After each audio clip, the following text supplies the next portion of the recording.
What is up, hotties? Welcome back to another episode of Stay Hot. I'm Blaiden Kirk, joined as always by my two favorite co-hosts of all time, Matthew Sponhour and Theo Ash, here to continue our preview of the upcoming NFL season, countdown to NFL football. We're previewing every division in the NFL. Today we're taking a look at the AFC South. That's the Titans, the Colts, the Texans, and the Jaguars. And we're going to go in that order. But before we go any further, we have some news to talk about.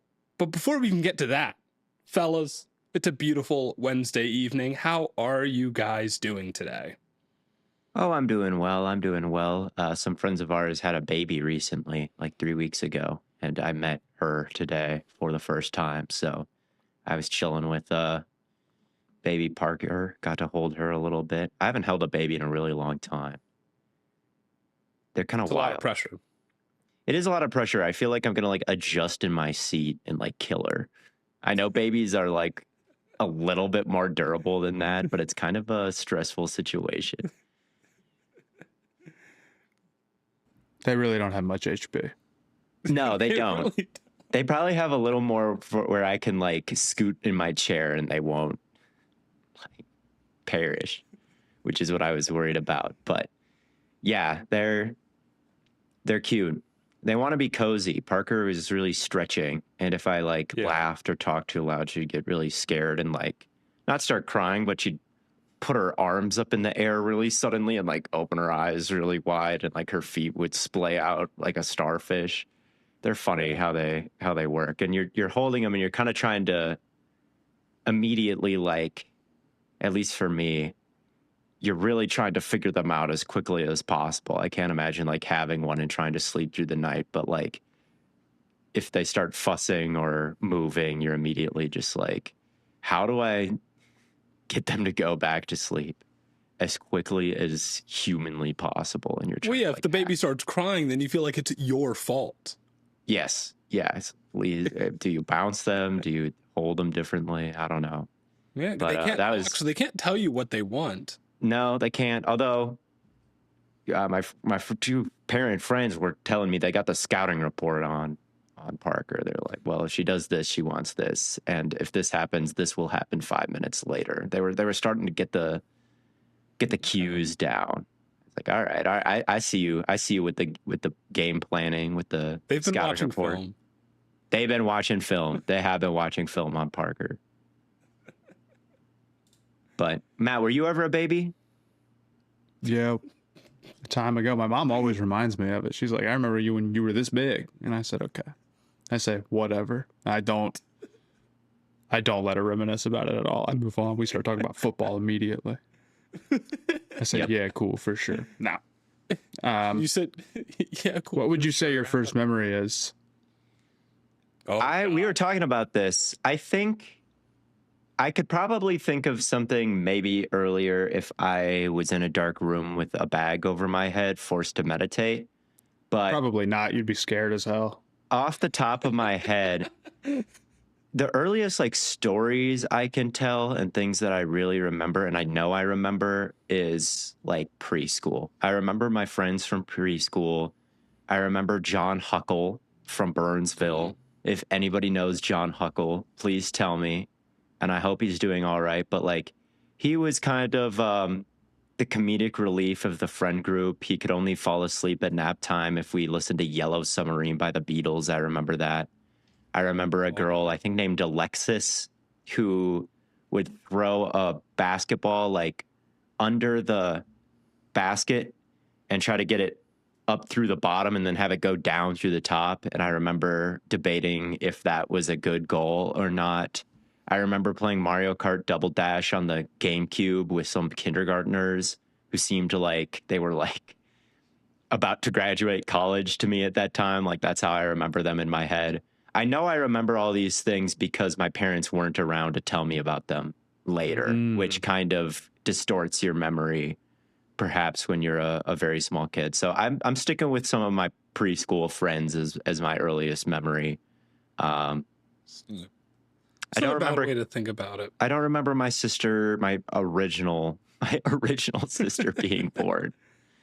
And then there was the sequel sister, which I do remember being born. I would have been, what, 6? No, 5, Around there. 4. Holy cow. I don't know. Around there. Preschool Earliest probably memory predates is- that a little bit. Earliest memory is really tough. Were you It like is. doing math and calculators and stuff? Yeah, I was probably doing like calculus and like Yeah. physics and shit. But I'm trying to think. It's probably when I got hit in the head with a golf club. That's probably my earliest memory. Just getting I was standing right behind a kid and he just swung, and I had to get stitches above my eye, and That'll do it. I'm pretty sure that's my earliest memory. And that probably knocked all the previous memories out of my head. Yes. Hmm. Matt, how about Right. you? Maybe like some 7th grade math test or something. You snapped into consciousness. Yeah, it took a second. No, probably like getting my childhood dog or something like that. But that's also probably something that's just been implanted in my head and isn't real. You know what I mean? Like, Yes. it's probably something my parents told me about, and I'm now misremembering that I do remember it.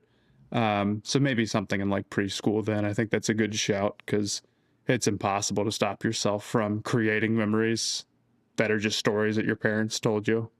Yeah. Things get so distorted too, like from when you were a kid. We had a hill in our backyard at my first old house, and in my head for all these years, I thought this hill was like a pretty substantial hill, like taller than a person could ever be type of hill. Like we would slip and slide down this hill, and I just remember that slide going down and down and down.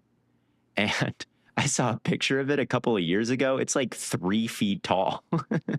It's like a 4-foot incline that divided the yard. You were just really little. Yes. I thought that thing was like a 15-foot like incline from like our house to the neighbor's house. Like I was in high school and thought that was a 15-foot incline because I hadn't seen it. Yeah. Things change, man. Things done change. Just like the NFL landscape, Stephon Diggs is a Washington Commander bouncing around the league at this point. Does this feel like his most washed jersey, or do you think he's still got enough juice to make it look good? It feels very washed. And he still could be pretty productive for them just because they really need other receivers. I think Diggs didn't have a terrible season with New England last season. I mean, still 1,000 yards, and was still a pretty potent threat for them through the playoff runs, if not potent clutch. I mean, his tough touchdown catch against the Texans in the end zone, like in a really tight window with a huge hit incoming, was pretty wild. He sealed the game on a 3rd down with a catch behind him. So when I think of Diggs at this point, I think of someone who's probably going to shake coverage more in the slot than vertical downfield, and someone who can make some tough catches for you, but definitely not like the deep post punt returning yak threat that he used to be. Yeah, he had the highest success rate and the highest catch rate of his career in New England. So I do think there is still some meat on the bones as far as a receiving threat. Maybe it's, 33-year-old Keenan Allen level, but you're still getting something with that. It's not a total liability out there, at least. Yeah, I thought he was kind of washed last year, but his numbers were still pretty decent. So maybe it was just by comparison of what we're used to Diggs being, and the fact that he was the number 1 on a receiver room that took some time to kind of round out. And then like May being, in the MVP race and all of that, in spite of where like the rest of the offense was. But in terms of like being their number 2 versus what they had before, yeah, I think it's a really easy pickup for Washington.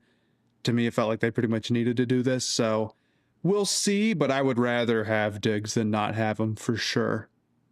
My mind immediately went to Ayuk and how shut the door is there. I mean, his mental headspace is obviously bad, and I hope that he rebounds at some point in his life. But that's kind of where my head went when I saw the Diggs news, is like, it feels like both parties were kind of counting on Ayuk being available for Washington. Sure. And it's just not going to come to fruition. And Diggs is kind of their pivot. Yeah, and I don't think Diggs is a bad pivot, but I don't know. Better for Washington than it is for Ayuk. I was about to say, would you rather have Ayuk or Diggs? I don't think you can have Ayuk at this point. Yeah, there's no option. There's no Ayuk. You don't have the choice. Yeah, that is fair. That is fair. The other big news here is Jalen Walker tearing his ACL, which is another big injury that's happened this offseason to a team that I predicted to win the NFC South. Yeah, I think, and now they lose. It's not looking good. I mean, Tua and Penix can't even get out there right now, and the pass rush was a strong point, or one of the strong points, because the secondary is good too. But the pass rush is essentially now, especially without Walker, and it sounds like James Pierce JPP, or I'm sorry, James Pierce is correct, right? Yeah.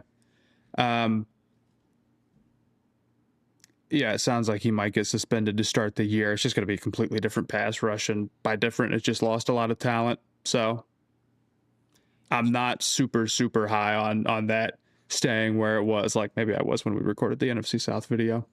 Yeah. They've lost Caden Ellis. They've lost Leonard Floyd. They've lost David Onyemata. Now they've lost Jalen Walker, and James Pierce Jr. is probably going to get suspended on camera, right? Surrounded by police at his ex-girlfriend's house. It was ugly stuff. So definitely could see the league coming down on that. And I just don't think the Falcons had a huge spot to fall from in the first place. I know that they had a lot of sacks last year, but they just did not really have a proportionate amount of pressure to the amount of sacks they got. So they were probably already a bit of a regression candidate.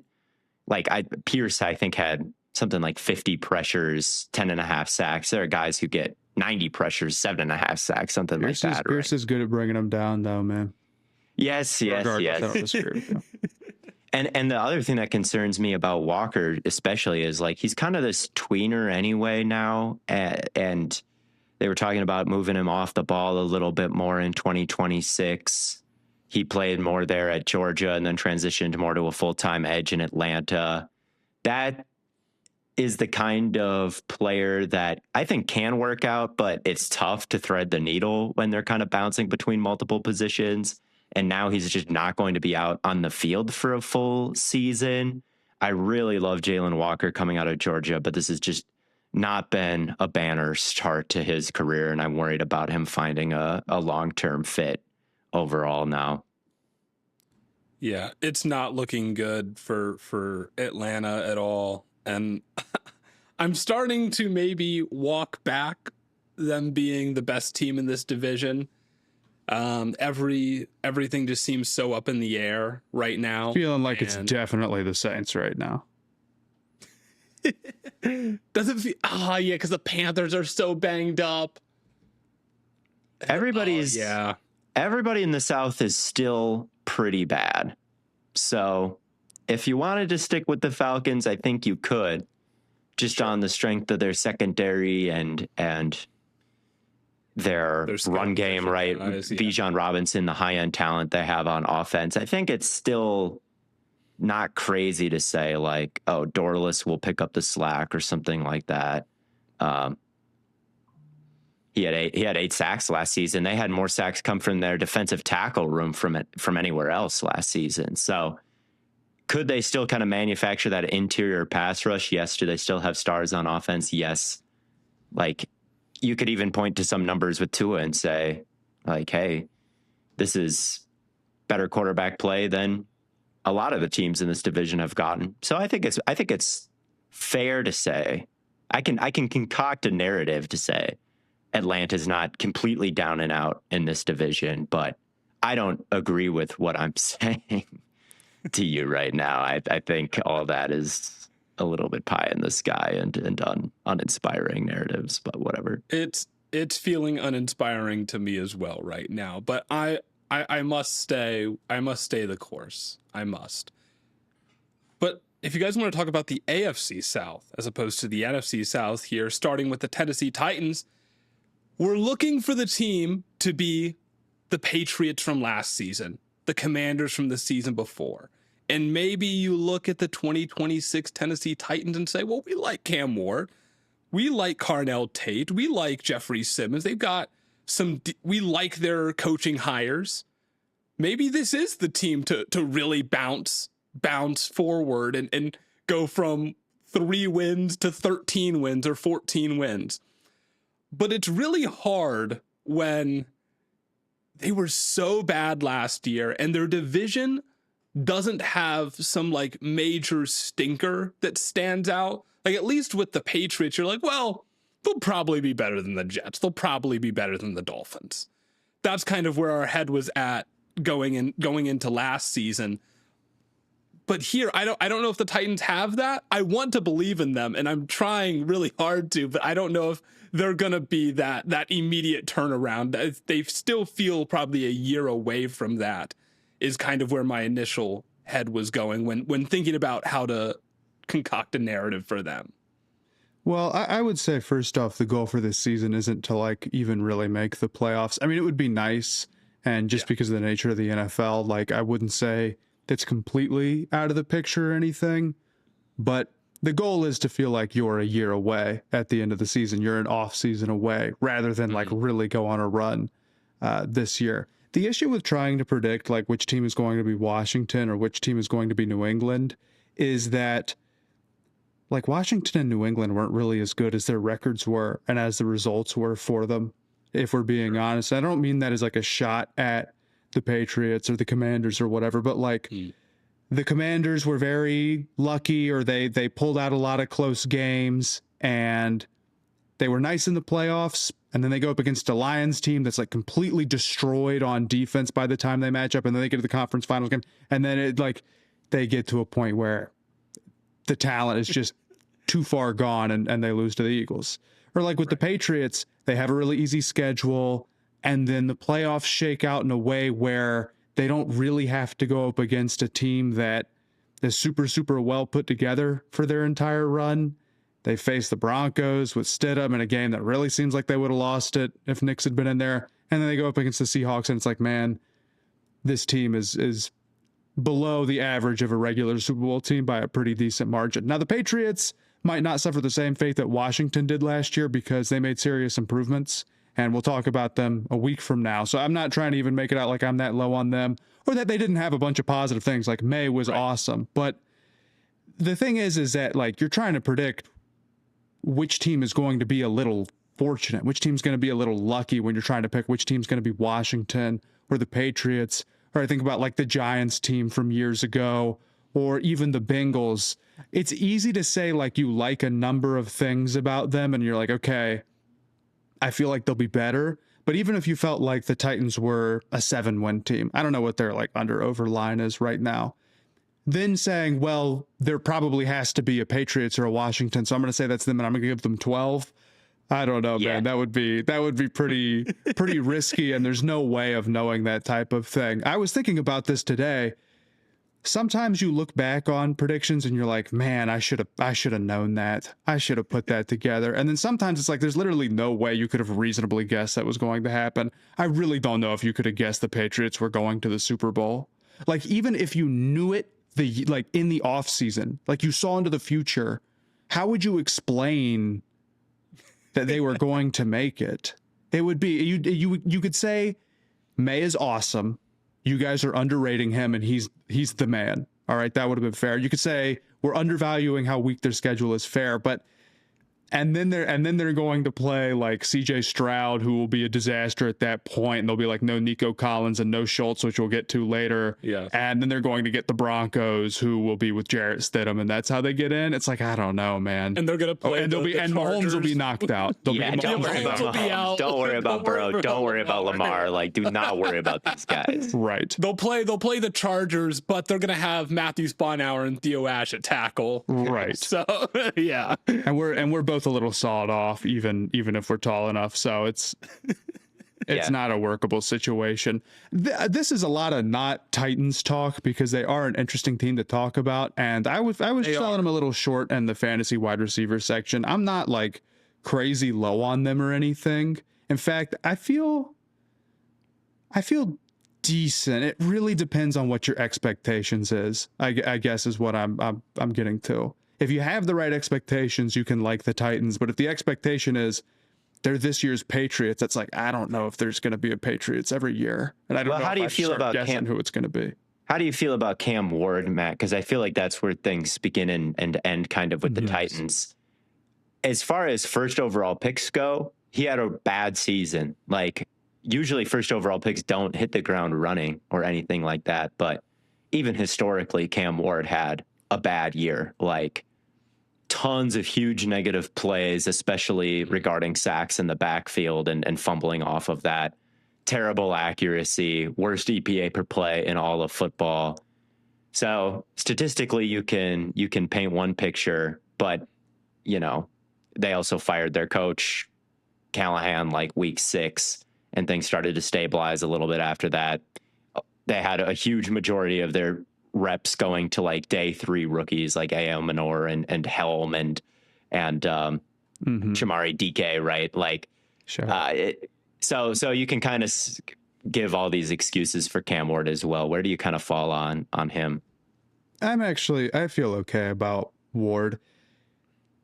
You have to remember, even with stats like this, that it doesn't disconnect him from the offense, and the offense was a bad situation. I don't look at this and say, well, look at these other first-year quarterbacks that would have, done something different in this situation. I mean, historically, are there any guys you feel like would have come in here and not necessarily balled out, of course, but been anything other than kind of like bottom 5, 32 at 32 level disaster? The answer to me is no. I mean, the answer is probably like some guys who lean a lot on their rushing probably could have made it work a little bit more than Ward did, who just isn't that type of dude, but not to any serious level. I totally agree about the point where the receivers are like really getting down to it. They're also playing in their first games, and just expecting day 3 guys to come in and immediately be, your top targets is a really, really big ask and kind of unfair because a lot of those guys that they drafted last year, they're not bad players. I thought that they showed some light. Like DK was awesome, and I think he led the league in either kick return yards or punt return yards, or maybe total return yards, or maybe both. All like purpose. Yeah, he was a really good electric player and started picking up some work as the season went on. And Helm, I feel like, had a pretty good rookie season. It wasn't all bad. It's just those can't be the only guys. That can't be it. You can't have the coach get fired 6 games into your season. The offensive line was pretty poor across the board. Not nobody out there. Skoronski's a good player, but it's pretty poor across the board. It's not to say that Ward obviously didn't make his mistakes. The accuracy was not very good. He took a ton of sacks. We know him to be sort of this creative, stand in there, stand around and try to roll around and make plays type of dude. It just does not mesh well with being a first-year player without much going for him in the offense. There's nothing to rein him in, so you can lean on your worst traits. But ultimately, I think Ward still has great poise. It's just a bizarre situation. If that was my concern with him, whether or not he could really deal with like NFL speed in the pocket and sort of the processing of it, I'd be a little bit more worried. But with Ward, I'm not so much. Ultimately, I think his situation will be improved by, like, Daboll's a better OC than Callahan, I think. Yes. The situation in terms of the roster around him is improved. I probably sold Tate short a little bit because he's a 4th overall pick and he's going really high in fantasy, but he is a humongous improvement over what they had last year. Wan'Dale Robinson is a solid underneath guy. Like, there is some serious growth here, and the offensive line is still not great, but there's a handful of guys like Latham is somebody who could improve with time. Like I said, Skoronski's good. We'll see about more. We'll see about. I mean, Volson starting. So actually, maybe I don't really want to. I don't know if I want to back this offensive line that much. But the big thing, you know, and Blaiden, I'm assuming this is along the lines of what you're going to say, so I'm going to get out ahead of you and say it first. Say it. Ward is somebody who has improved pretty consistently over the course of his career in college, and I kind of just have faith in him to continue to do that. That's my thought on Ward, is that his situation is better. He's improved consistently. I think he'll be better. Will it be significant? Will it be like all of a sudden they have a top 10 passing offense? I don't know. I don't know about that. That's a lot to ask. But he's a talented guy with good poise who's improved consistently and a better situation. We'll see how the other young pass catchers come along. We'll see where the offensive line actually is. I don't love the weapons still on the whole. They're not great, but they are better, and better's worth something. And if Ward just shows some decent improvement, again, with serious NFL tools and the mindset of, you know, a playmaker, somebody who can really elevate an offense, I would have a lot of hope, even if you only get up to like, I don't know, 22nd in passing DVOA, if you want to put a number on it, or like just sneaking outside the bottom 10. I would be perfectly happy with that, honestly. Yeah, I think the offense is a massive improvement, not just from the skill position players, but Dabble is a massive upgrade. There is a level of, I always go back to the first game when they're running like max protection plans with two of these day 3 receivers running routes down the field. And obviously no one's getting open in, you know, under 3 seconds against the Denver Broncos, who have like the fastest pass rushers in football.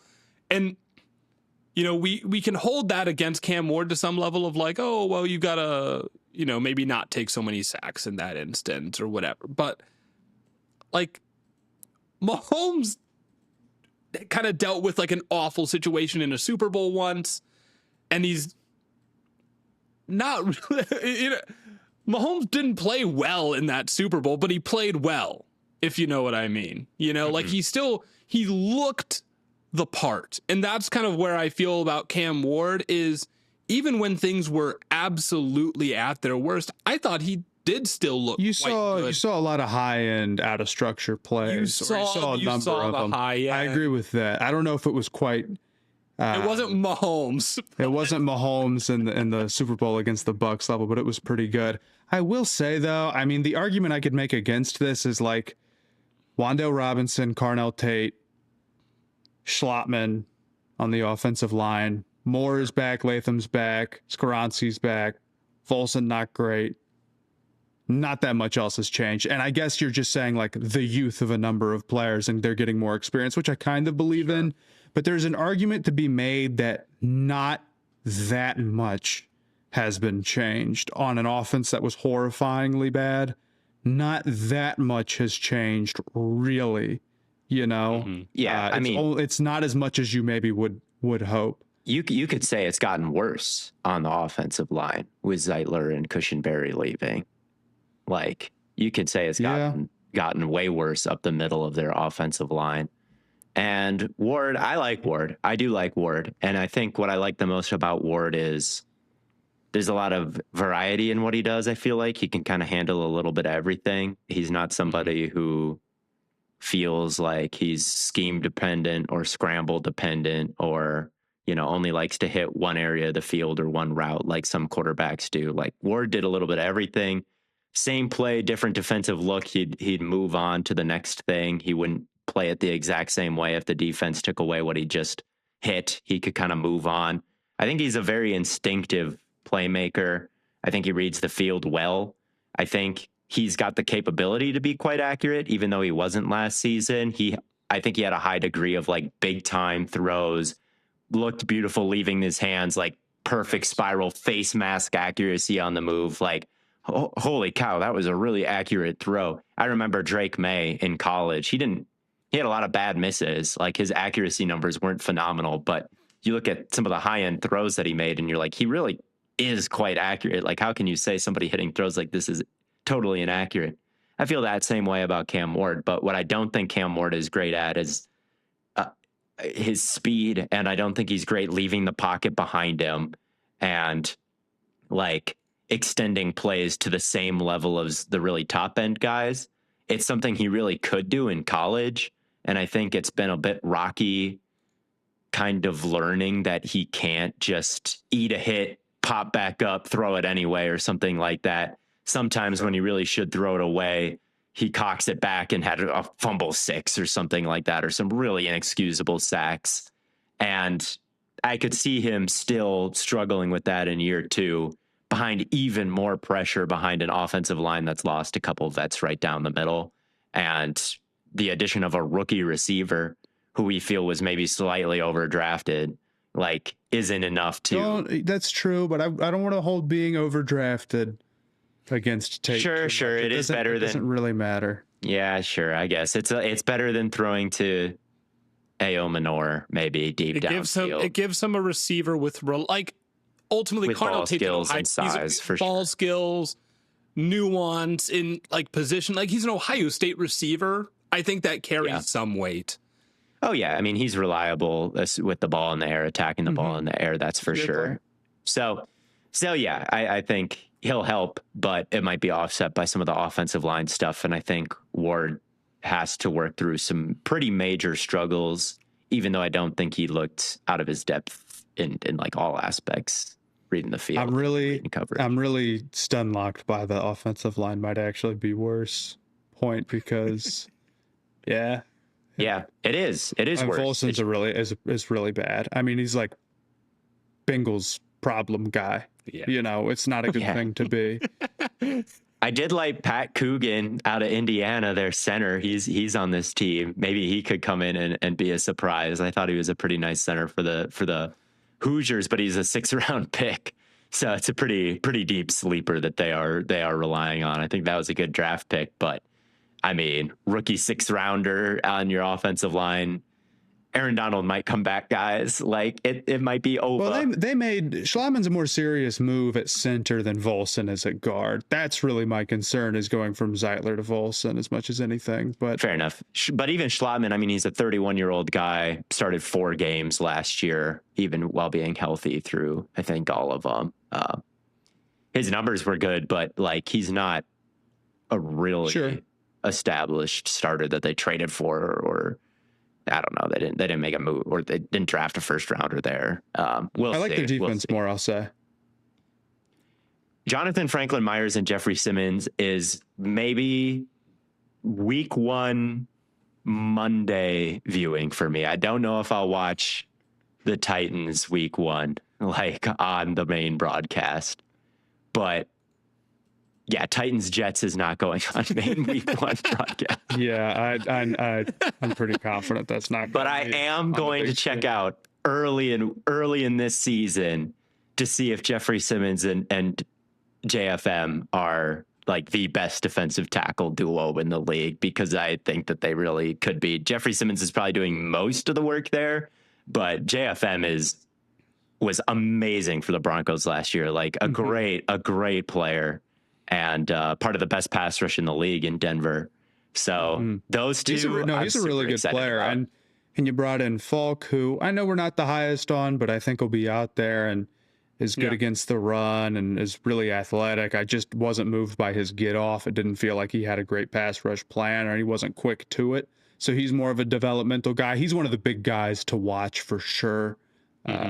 For the Titans, where it's like, we don't necessarily need him to be awesome, but if he could look like he's headed in the right direction, because this is a bet on, we think we can develop him. It's like, okay, let's see it. Jermaine Johnson, you're getting your guy in, trading away Sweat. You're running sort of a different defense, different defensive line, different things you need.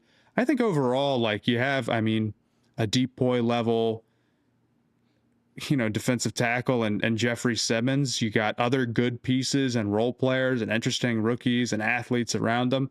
I think the defensive line is good, and I feel like the back 7, not crazy, but they made moves at corner, like Flott and Taylor are both solid adds that'll make them respectable, hopefully.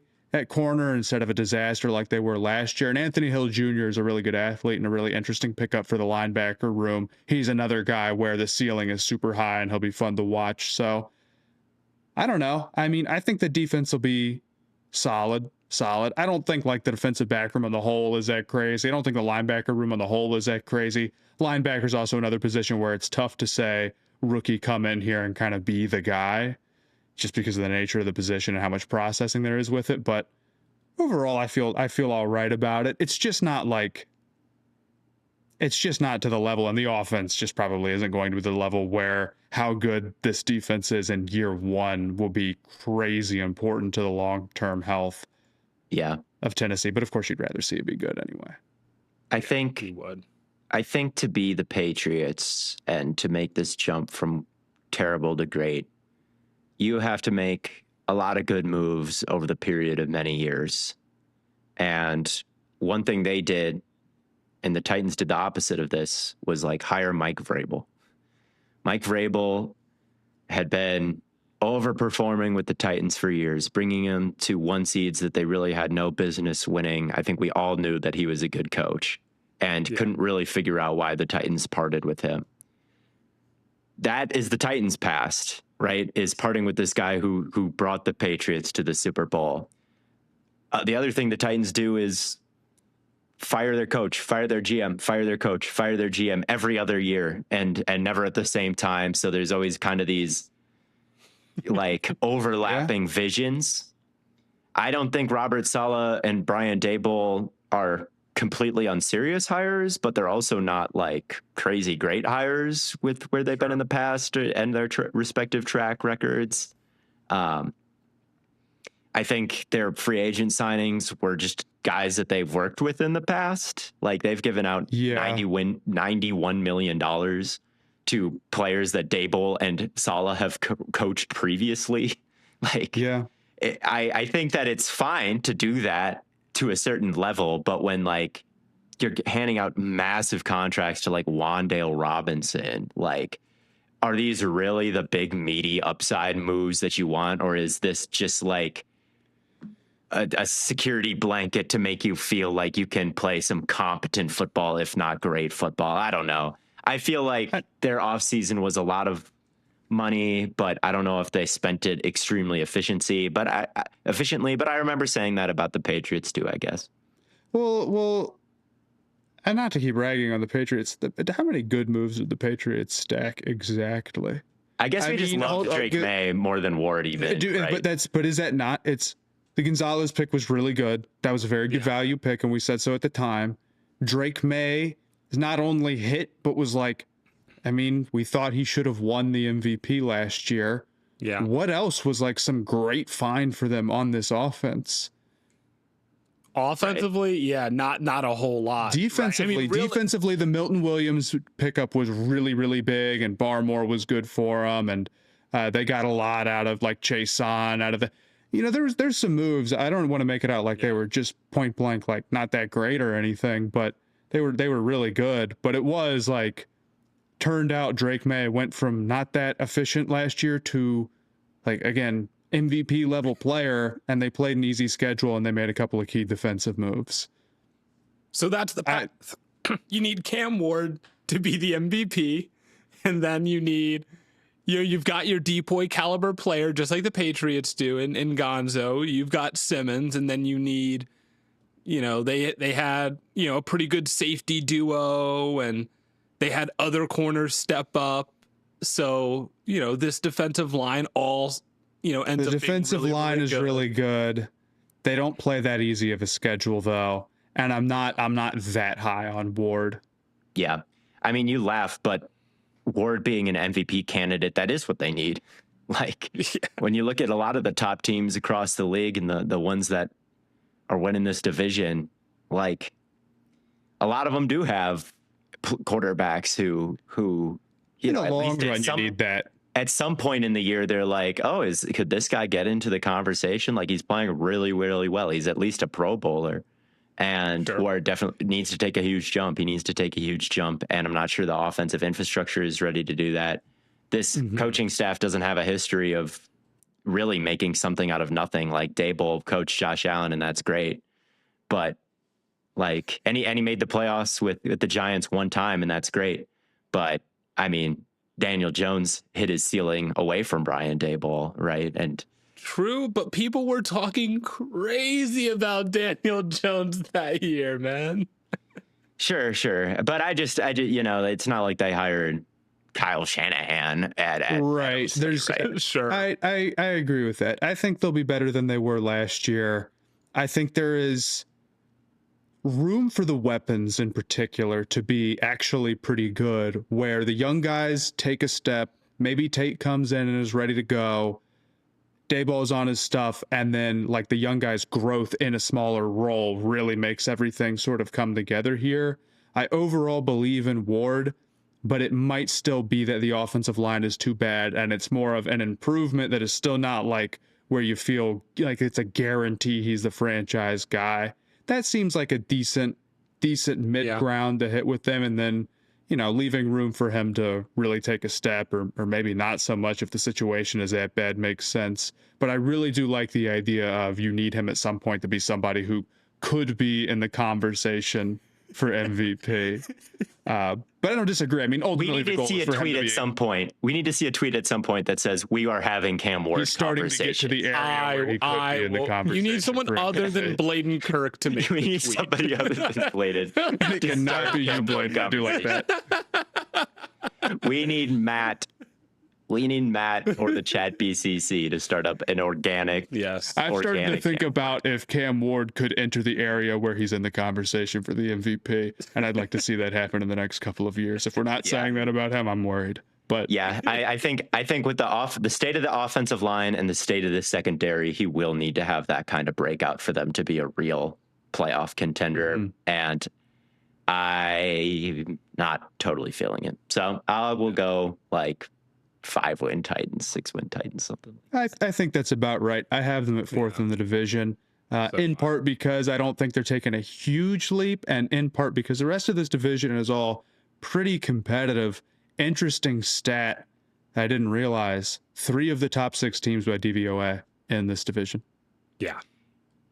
It's a funny division. And if you want to get into the Colts here, I mean, this was, Theo, you brought this up, kind of at the midpoint of the year. At one point, they were like the number 1 offense ever, with the way Jonathan Taylor was rolling and Daniel Jones having his absolute breakout season.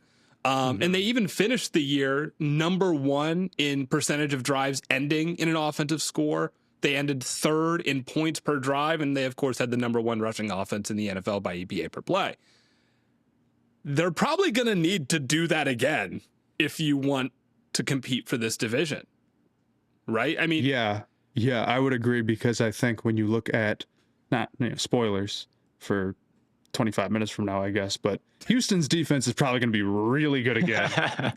Even though it's easy to regress on defense, I don't know, man. They seem like they're going to be really good again, maybe moving from number 2 to number 1, because the Seahawks kind of lost. Not a ton. I think the Seahawks will still be good, but the Texans feel like they really added. And already they were special regardless, so it doesn't really matter. And then the Jaguars' passing offense seems like it really figured it out and is now entering this year with maybe too many weapons almost, and I'm really excited about them. So if you're the Colts, I think you were maybe the unluckiest team last year. Honestly, I think you definitely were the unluckiest team last year. No doubt. 8-9.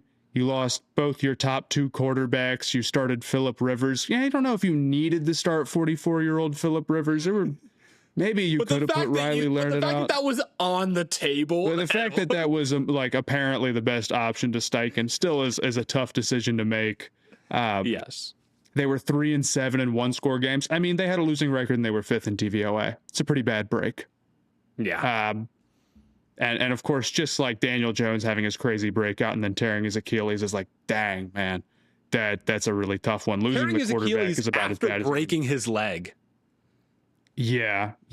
So hopefully you can be luckier than that. And then you make the move for Gardner and he can't even stay healthy. And you went all in, and all of that happening after you make the move to go all in, after you look like, hey, we're a super serious team. just a really, really bad string of luck down the back end of the season. And I would like to be able to sit here and say that they're definitely for sure going to be 100% back, but my confidence in that is not crazy. The Daniel Jones stuff is really tough. I mean, that's where it all starts. If Daniel Jones is limited, or if he looks like he's coming off of an Achilles injury at the start of the season, it's going to be really, really hard to work with. And the reports out of camp right now are good. And I'm leaving the door open for, like, we don't know how injury stuff goes. We're just guessing in part. But I do know that tearing your Achilles is bad. And I do know that guys who are older and couldn't move as well to begin with, but I do know that guys who are older really struggled, especially at first coming off of that. Jones also at the start of the year, for as great as he was, definitely was like a little hot and probably was prone to cooling off anyway. Yes. And in general, when we're talking about a division that's like just really, really stacked at the top, I think, or has really competitive teams with really high ceilings, this being the team where you have to bet on Daniel Jones off an Achilles tear because he had an 8-game stretch of really good play, even if I think that 8-game stretch was decently legit, is just tough. It's easily the biggest swing factor that any of these three teams have, and it makes me more nervous than anything. On top of that, they lose Michael Pittman. We weren't the biggest Pittman guys, so it's not the end of the world, but it's not like there's another outside receiver that's coming in to replace him. And Pierce, who we also like, is now like dealing with a knee injury, man. And it's like, dude, that if he's not good to go, they're really in trouble with the passing game. You're losing your top two receivers and telling Daniel Jones to go back out there and make it work. I don't know if that can fly. I do like Josh Downs a lot, but he's a slot heavy guy. And I do like Warren a lot, but the question is, like, how much is he going to be downfield versus an underneath player? He might be really great, like, after the catch and as a safety valve and on certain looks, but he might also not be somebody who's running the full route tree like a Colston Loveland, where it's like, okay, we have somebody who is winning on deep breaking routes or whatever. So I think the offensive line will still be pretty good. I think Jonathan Taylor is Jonathan Taylor, and if he can stay healthy, and he really hasn't missed as much time as you would think, but if Jonathan Taylor can stay healthy, the offensive line, I think, is still in pretty good shape. Quentin Nelson, better than he was. I think it's in pretty good shape. The right tackle, Braden Smith left, and there's nobody there. Outside of that, it's in good shape. Very good shape, I'd say. But they do have a right tackle situation that is like day 3 rookie, day 3 I will take care player. of it. Don't even worry. You're going to take care of it. By playing, I don't think of you as a right tackle, Blake. Who said I was playing? I said I would take care of it. You're just going to like threaten the opponents every week and be like, I will take care of something. It'll figure itself out. Anything Mo Alley Cox, this is your time to really prove your value. Step in at right tackle for the Indianapolis Colts. They need you there. He had a great year last year, actually, Mo Alley Cox as a blocker. Shout out. But so there's like a lot this offense has to overcome to be as good as they were last year. Correct. Like a lot they have to overcome. Yeah. And the bar is the best offense in the NFL, or like a top 5 offense, right? Like, sure. I mean, it's that's what you want them to get back to.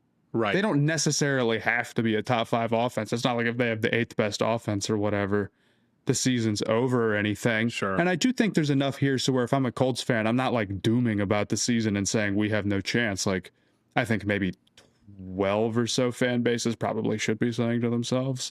But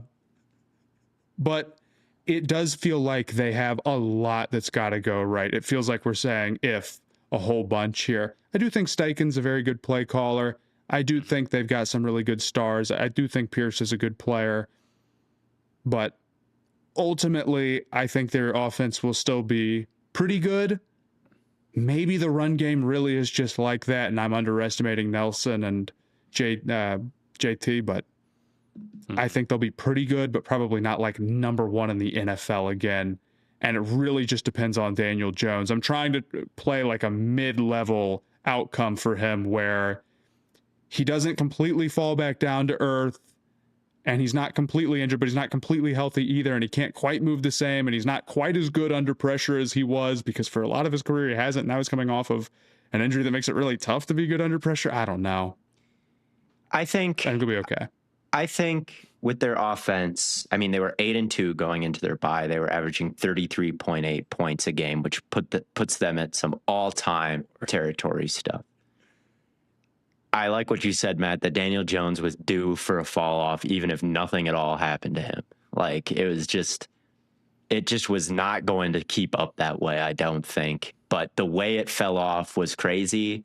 And I don't think anybody thinks that Daniel Jones wasn't due for any kind of fall off. And maybe your thinking can kind of bounce back of like, well, maybe it's a little bit more sustainable than people think, because I don't know if anybody are expecting that much out of the Colts after they ended up missing the playoffs last year. But sure, I don't think it's going to be 33.8 points a game again. I guess the rosy picture for me about the offense is that JT is that guy, and they are, a top 5 rush offense again behind Quentin Nelson and JT. And even if the passing offense takes some time to warm up and Pierce isn't, elite to start the season or ready to go 100% or whatever it is, or Daniel Jones isn't elite to start the season, or even throughout the season, if you'll have that balance. And I think about what the Jaguars have and what the Texans have in this division and what a couple other teams have across the league. They might lap the field with the Colts in the EPA department if their passing attack is firing on all cylinders, if the Colts doesn't. But what the Colts really have a chance to have is balance and, a way to make life really easy for their quarterback. And when you get into a really big game or into the playoffs, I think having balance and a fleshed out running game will save you more than being like overpowered in the passing EPA department. Like, I think having Jonathan Taylor running the football and being that metronome, it doesn't look great on the stat sheet, but perhaps it could keep them afloat even through some regression in the passing. They could be a little Seattle-esque. Yeah, kind of. I mean, Seattle didn't have a great rush attack last year, but think about Seattle. They didn't have a entirely highly powered pass attack overall. I think they were like in the 10 to 15 range, depending on the stat you look at. That's not usually what you think of when you look at all their offensive metrics. It's not usually what you think of when you think of a Super Bowl champion. You think about, Tom Brady and Patrick Mahomes and these dynasty heading quarterbacks like that. What did the Seahawks have? They were really tight at some underrated aspects of playing football, like special teams and like run defense. The Colts may not have those exact same strengths, but I think they're good at some fundamentals of football that perhaps get overlooked. And the Seahawks they have a really good offensive line still. That's what it is. And they have real game changers in the run game. I mean, the thing is that I kind of agree with you. I kind of do. I mean, I don't project the Colts to be that good. That's just a rosy picture. I think that's a fair rosy picture. I just think the gloomy picture is like, hey man, they have Daniel Jones off an Achilles and maybe no outside receivers. And it's like, right. Probably not. You do actually need to pass the ball. You do. The thing is that when teams kind of like get away with an offensive build or a team build where it's like they're actually not that good at passing the ball, you just notice because it's against what typically is the case, which is that you need to have a very good passing offense. That's the most important part of the team. And I would say right now, the most important part of a team, which is still their passing offense, is probably the biggest question for Indianapolis. And that is bad. Also, defensively, yes, they're not that great. I want to buy into the defense. I really do. Because they've got some good guys on the defensive line also, right? And Gardner is due. Gardner is so due. Gardner's coming back. He's due. I love CJ Allen. I think he is the first real move at linebacker they've made in a long time. But the fluidity stuff with Allen fluidity stuff is concerning. And just like you said with Anthony Hill, you're asking a rookie to come in and be like your green dot on defense. And also, right? Allen has I'm really worried about the lateral movement with Allen. I know that you guys are a little higher on him, but Dude, I think yeah, I like CJ Allen a lot. But one of my favorite analysts is Griffin Sturgeon from the Seattle Overload podcast. We had him on a long time ago. I think he's very sharp, and he scouted all the linebackers. He gave CJ Allen an undraftable grade because of the fluidity. That was dude. That was a dagger into my heart. I love C.J. Allen. Dude, he's a 3-year starter at Georgia. Like, the game plan here is like, it's not like Allen is added to this room and we're kind of high on him and he's a 5th round pick and like there's a path to starting. It's like the game plan for the linebacker room is we got to use our C.J. Allen blast, and if that doesn't work, it's over. Like, it's not. I would love it if he was like opposite Sonny Styles or something, and one could like cover extra ground and he could kind of focus on being the thumper. But no, they're begging for a Bobby Wagner role. This is not good for a rookie. No, trust. So the vision for the linebacker room is CJ Allen's going to be the thumper. And then you've got AJ Hulsey that's going to come in. Hulsey I like. I think he's a good player. He's cool too. I was thinking more like a Patrick Queen, Roquan Smith type dynamic. You know what I mean? He is good. He is good getting downhill and getting through traffic. Yes. Yeah, very good. He's a good player in that sense. I just think, like, again, the lateral movement I'm a little worried about. I'm pretty worried about it, to be honest with you. And if that doesn't work out, the linebacker room is going to be pretty weak again. I think they'll be better if Sauce plays and is good to go. They want to run a lot of man. Obviously, having Sauce for that would be really important. I think the secondary overall honestly looks pretty solid, and the defensive line is fine.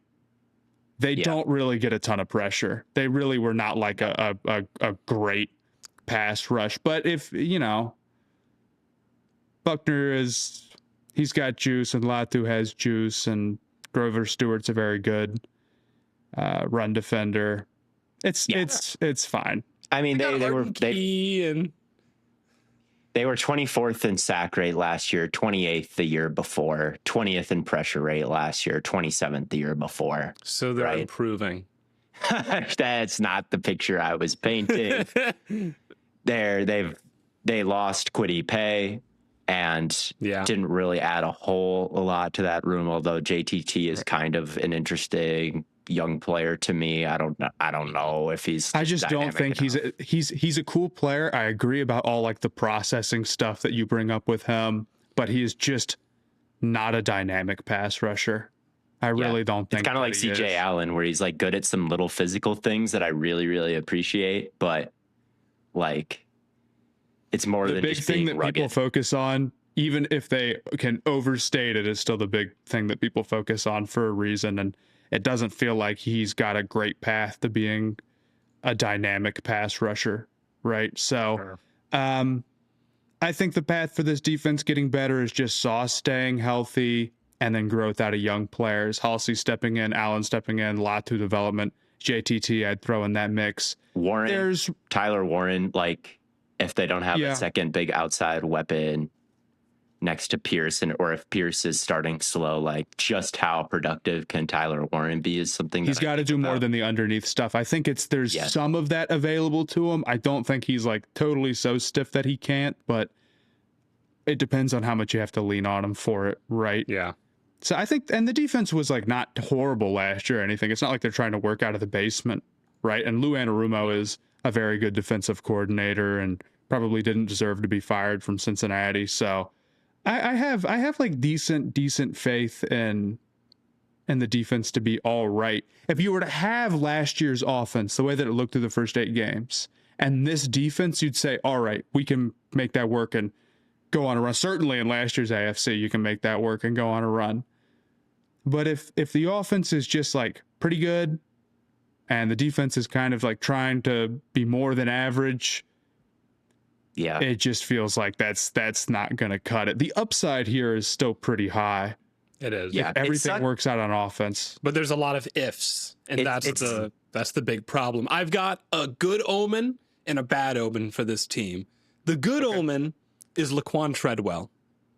Is he the bad omen? He is. He is on the depth chart. He is brought it going. back. He's probably going to make the 53. Bad omen is Jerry Tillery. Also might make the 53. Michael Clemens might genuinely be their starting D end outside of Latu. That is a very bad omen to me. A very bad omen. It sucks because I feel like they just need to make a big trade. I look at this team, I'm like, man, if a big D end became available and they juiced their pass rush a little bit, the D tackle Miles duo, Garrett. the secondary, the run game, the like passing attack off if they spam play action and are able to kind of print money that way with Pearson Warren, like I'm like, yeah, this team is kind of a little bit good everywhere, or has like good players everywhere. And it wasn't a total fluke that they were so historically good for much of last season until Daniel Jones went down. They were a very good team. And if they had a backup that wasn't Phillip Rivers, who knows? Maybe they could have not lost every single game down the stretch. I think Well, they lost did, 7 and in they a row. just that Anthony one-score Richardson like games broke his brutally, eye too. or something. Like Yeah, Daniel Jones. Like a freak orbital fracture or whatever it was. Yeah, 'cause of elastic they really band did get snap. so unlucky.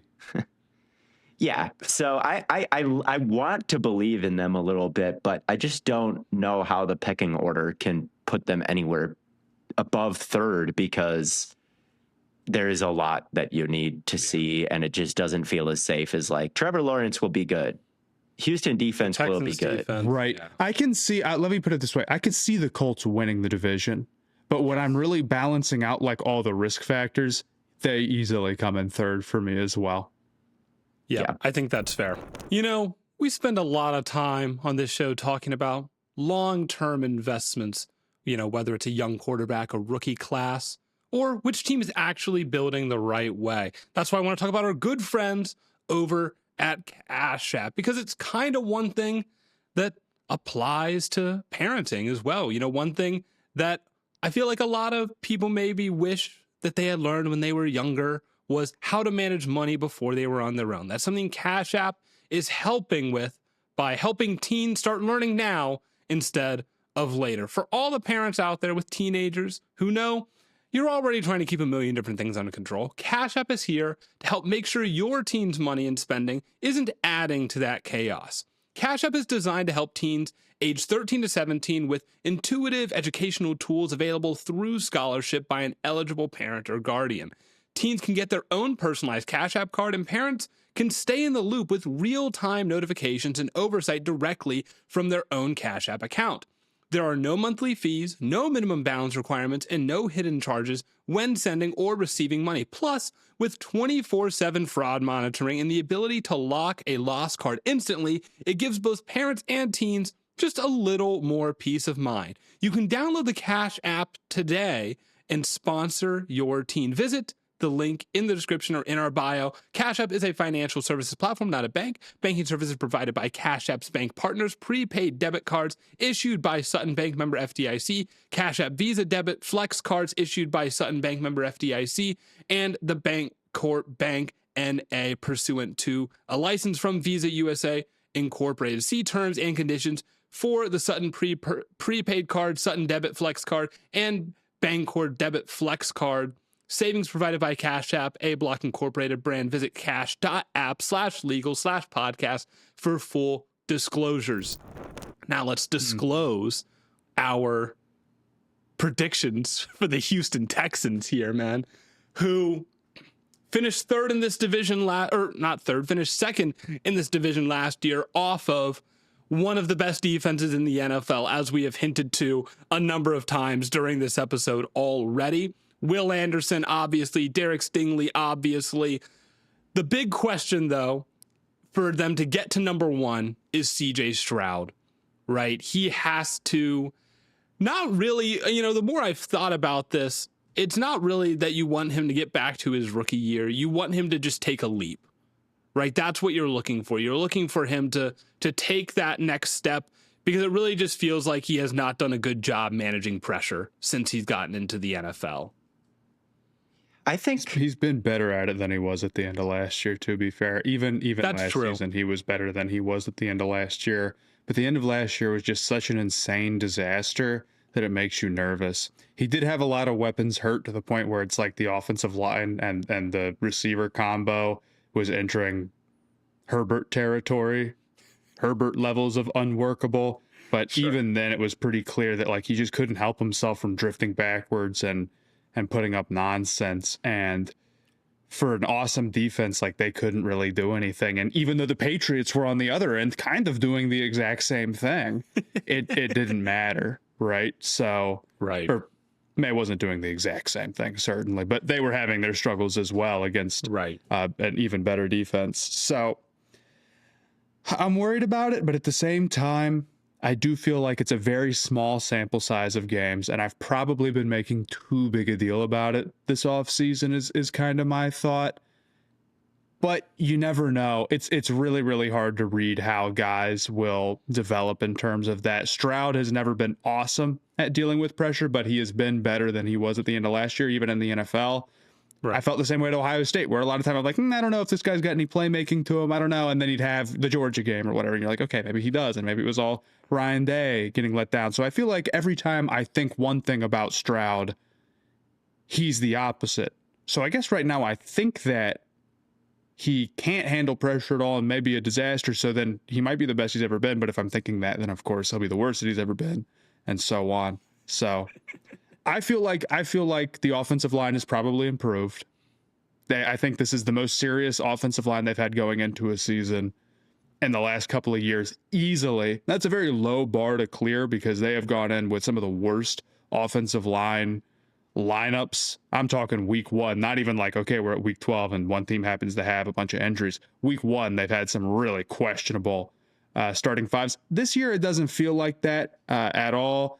Ursary wasn't awesome last year, but got better. Teller, he's getting older, but is still an effective player. Ed Ingram's all right. Smith was a nice pickup.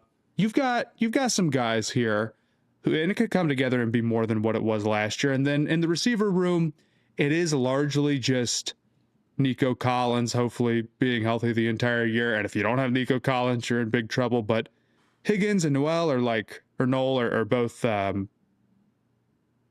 rookies who I thought showed some flashes. Noel seems like a pretty decent mover. Higgins was really coming along. He was productive against man last year. So I could see the vision. You get Tank Dell back. I don't know how much that really matters. I don't know. We'll see. We will but see. It really matters if he's back to what he was, because if he's good, cool. He's more of like, here's something that maybe could work out positively. Same with the rookies, where it's not like I'm banking on them being awesome and really factoring that into my prediction, but it does feel like Collins is a true alpha, and you just need some guys to have some positive outcomes and fill in around them. That feels possible. You need the offensive line not to be an unworkable disaster. You not to be the thing that sinks the team entirely. That feels possible. And you get David Montgomery, who is an upgrade at running back, even though he is starting to get up there and is coming off a year where he was banged up too. So I feel like the offense should be better, and I think the defense will be great again. Yeah. I actually feel pretty decent about the Texans is how I came away from.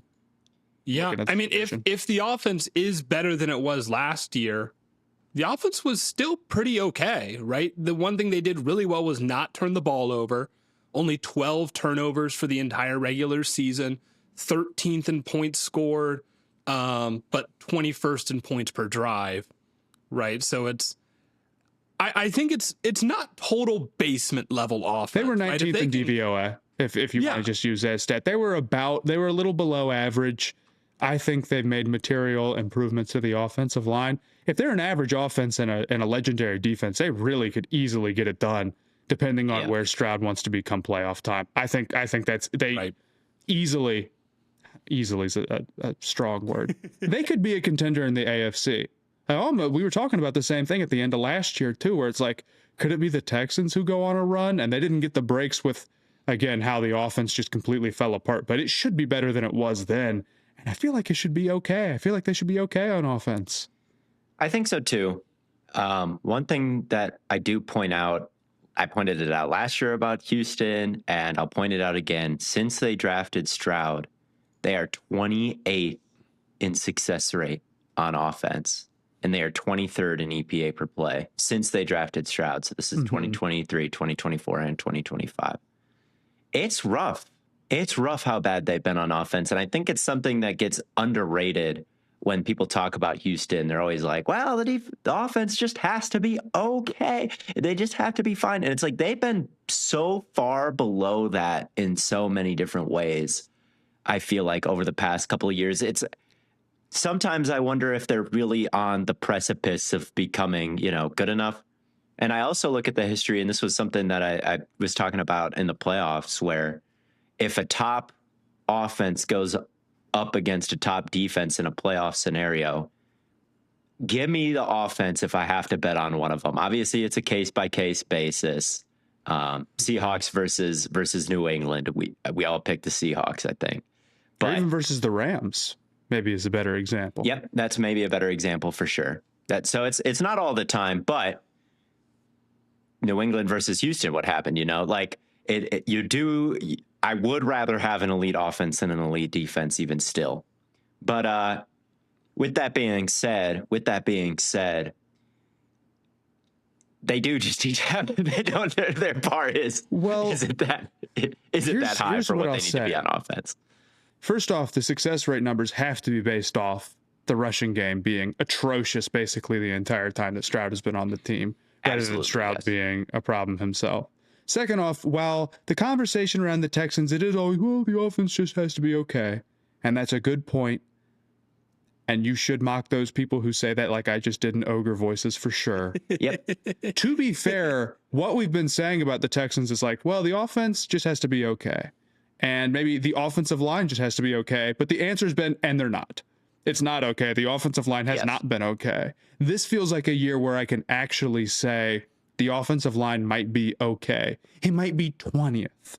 The rushing game might not be a total disaster. And if that's the case, then yeah, it really does unlock the ability for them to go on a defensive-led run where the offense isn't a total anchor. I do believe that path is available to them, especially if they could stay healthy on the offensive line. That's the question. That's what worries me. I'll give you this stat. In 2023, they were 32nd in adjusted games lost on offense.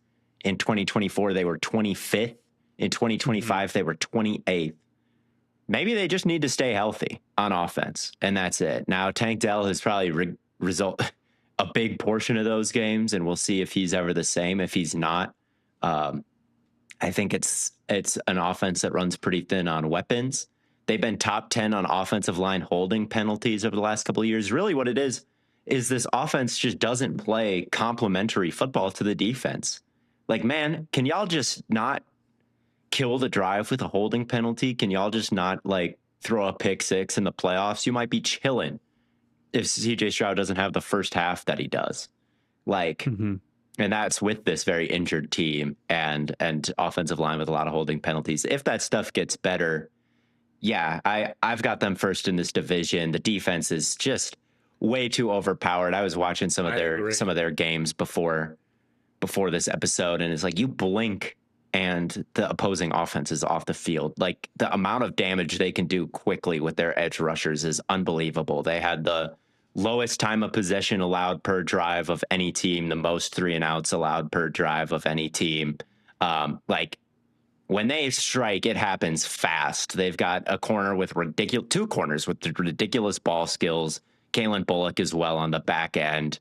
Petrie's a demon. Azeez Al-Shaair is a demon in that kind of second layer. Like, it's a lot of physicality. It's a lot of talent. It's a lot of ability to just take the football away quickly. Yes. Yeah, I mean, Anderson and Hunter are the best pass rushing duo in the NFL. And honestly, it's got me thinking, just off the top of my head, when is the last time that we had a pass rushing duo this good? I remember 2 seasons ago now when I had the True Media subscription. I probably have a video on the old what was it? PFR sorry, I forgot the old company. They changed their name. Pro Football Network. If you look at their old TikTok, I probably have a video talking about where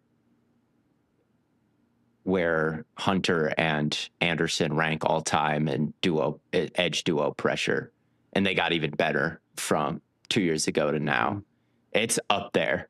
It's really up there in the advanced stats era for sure. Maybe all time in Here's a question for you then. If Aaron Donald comes back, would Garrett and Donald be a better pass rushing duo? Depends on how good Donald is. Yeah. Yeah. Yeah. It's hard to know. That's the issue. I mean, obviously, we think Garrett's the number one pass rusher and maybe the best pass rusher of all time. He's got that type of ceiling to be looked back upon and like that. But I don't know where Donald will be, so it's tough to guess. I mean, regardless, they're not only the best pass rushing duo, they're better than the average best pass rushing duo you would typically see any given NFL season. Yeah. And then on top of that, they add Caden McDonald, who I'm super excited about. I'm not trying to get too far ahead of myself because he didn't really even play that much at Ohio State, and defensive tackle is a position where it can take longer to come along, maybe, but man, he is super explosive, a really great playmaker in the run game. I wonder if he's going to get work early and often. I'm super pumped about him, and they got him in the second, especially with how bad the end of the first round was this year. I think that's one of the steals of the draft. So yeah, I just don't have many questions about the defense, and I'm really excited about them adding McDonald, and I guess Clowney too is a nice pickup. So yeah, I don't see any reason to have them anything other than absolute highest tier of defense this season, and maybe just the best defense straight up. Yeah, I think so. Reed Blankenship was a really good deal, I think, for them. Signing safeties in free agency historically is a pretty safe investment to make. I think signing Jadeveon Clowney is just never a bad idea. They just did that. He always kind of bounces around the league, and it seems like everywhere he goes, he posts solid pressure rates. He's still pretty powerful. They like to platoon their defensive line a lot, so reinforcing the depth at end is a smart move. I think their only weakness is like maybe being too aggressive on like play action passes. Guys like Tua or Petrie, like creeping down a little bit too far, and then that intermediate middle being open. But even if you get an explosive play, like they're just going to knock you back because they're so explosive themselves. It's really, really, really tough sledding. It's really tough sledding. I like it's tough between them and Seattle, and stylistically, I think they're so different. One is just like kind of this slow crush, and one like strikes so fast, like I said. But I might like Houston's more after the off season, and I think it's tough. Houston looks so good. I mean, the Clowney move, I love the Clowney. He's been Baltimore in 23, Carolina in 24, Dallas in 25. He's accumulated 23 and a half sacks in those 3 seasons, had 8.5 last year. Like, he is still just a productive pass rusher in the NFL. And really, he's more of like a run defending sort of edge setter. When you're that type of athlete, it's just easy for him. So he's easy to get on the field too. Yeah, I think it's a good addition. I think he's a good player. Yeah, I agree with Theo. I have them first in this division. I don't know. I'll wait till we talk about the Jaguars. It's close. It is close, but do you want to talk about Jacksonville then? Is that? Yes, I do. Okay, then let's just do it. Let's just talk about the Jags. The passing offense. Yeah, Matt, you alluded to this earlier as well. Took a major step once they brought in Jacoby Myers, got really consistent, and then the breakout of Parker Washington was huge for them as well. In the explosive play area, even with the drop off of Brian Thomas Jr. and his drop issues, to the point where even if those persist, you feel pretty good about the state of the receivers. And if you get some Travis Hunter reps on the field, even though he's like supposed to play full-time corner, I mean, their receivers could be absolutely awesome, right? It doesn't feel like last year. It felt like coming in, there was a lot of pressure on Brian Thomas Jr.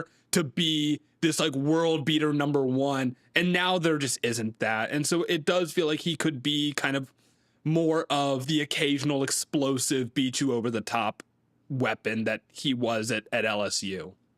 It doesn't feel like him not working over the middle or like having some issues taking contact like that is a disaster.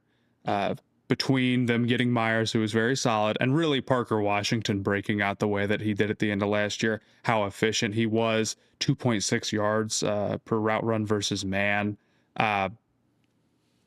I think you look at the weapons and they're really, really strong. You saw how the passing offense came along at the end of the year, and you say, yeah, they might have figured it out. Strange, Washington, Brian Thomas Jr., Myers, and then maybe Hunter, who is probably going to play corner full time. I mean, that's just what the team needs. But he is the type of guy who is a crazy athlete and has amazing ball skills.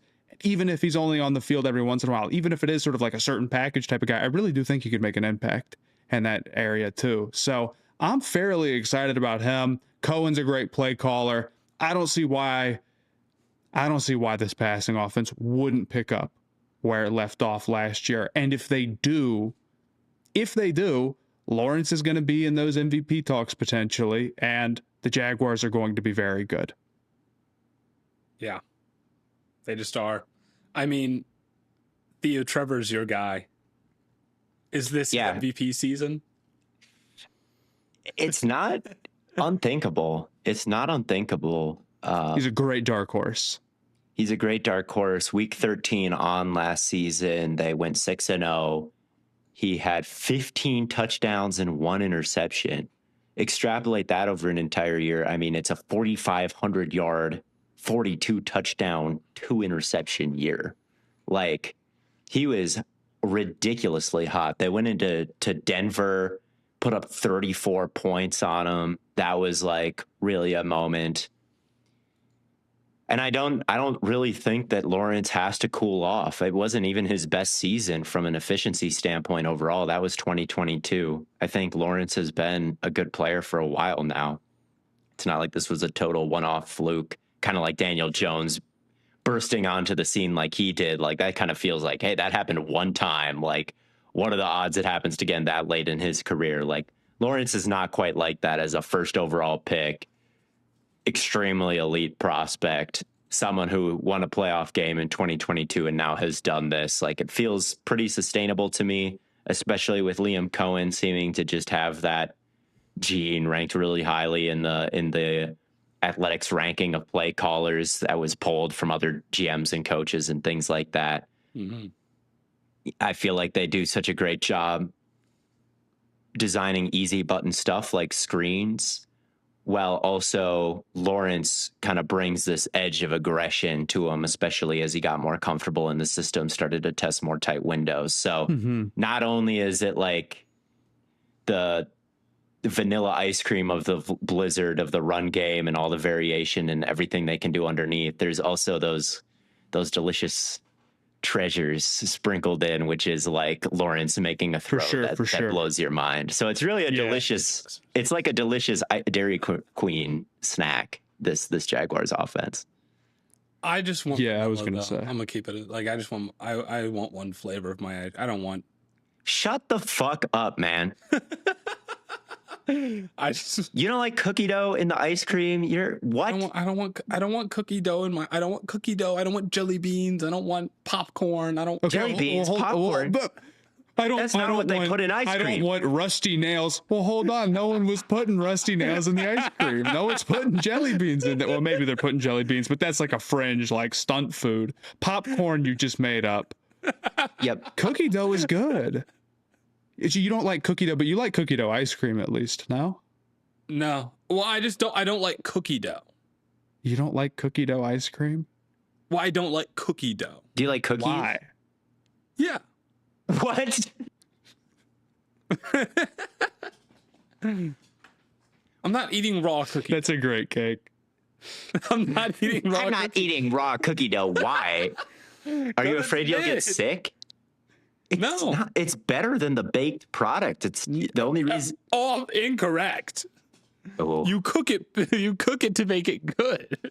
Look, we could debate until the cows come home about baked or unbaked cookie dough, but not liking cookie dough at all, but liking cookies just doesn't make any sense. It's the same ingredients. But it's like, it's different. It's weird. It might be a texture thing more than anything else, but it's just like, I just don't like it. It's like, it's just like sugar. Like, I don't like things. I don't like frosting. Frosting is like a different level of sugar. But right. It's just sugar. But it doesn't become less sugary when you bake it. Yeah, cookies are also very sweet. Yeah. You bake But frosting, you know what? it would just. Do you know what I do when I take cookies out of the oven? A little flaky salt. Sure. Put that in the. Sure. You can do that. There's salt in cookie dough.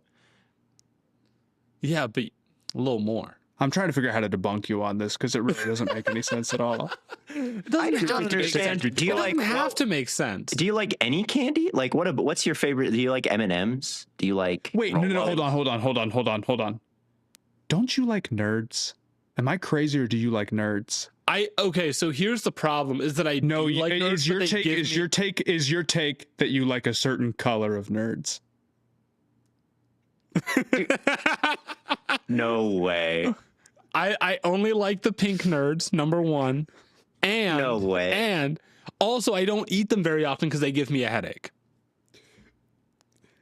So you don't like sugar, but nerds, only the pink nerds get a pass. That can't be your. But they give me a headache if I eat too many of them. This is like something make that me sick and Wreck-It throw Ralph. up, yeah, This is like this is like a character Wreck-It Ralph would find in Candyland. We're not in Candyland, dude. I just don't understand like eating ice cream and like getting like a big bite of like caramel that's been lodged in there, and you're like, blah, blah, get that out of here. I don't want caramel in my ice cream, even though I like caramel. I don't want it in my ice cream. I want my ice cream. I don't want to be... explosive plays in my offense. I called the run for 4 yards, and that's what I want. I tell him to take a knee after 6. I just don't like it when they play action the run and they turn it into a big throwdown field. That's just not. If I wanted caramel in my ice cream, I would order caramel ice cream. Sure, but like that is what you do. They don't put the caramel in your ice cream, like sneak it in there to get you. You do have to order, or like chocolate chips is probably the better. You do have to order the chocolate chip. They'll give you what you want if you go to Grader's, I swear. And I'm not ordering the chocolate chips, man. What if two flavors complement each other, like mint chocolate chip? Like, I don't like mint chocolate chip. You just. I think. You know what? Never mind. I think you don't like when anything gets combined. Like chips and dip, you don't like it. Wings and sauce, you don't like it. Ice cream and treasures, you don't like them. I think your brain just likes things streamlined. And I think that... But here's the thing. I love like a stir fry. And that's things combined.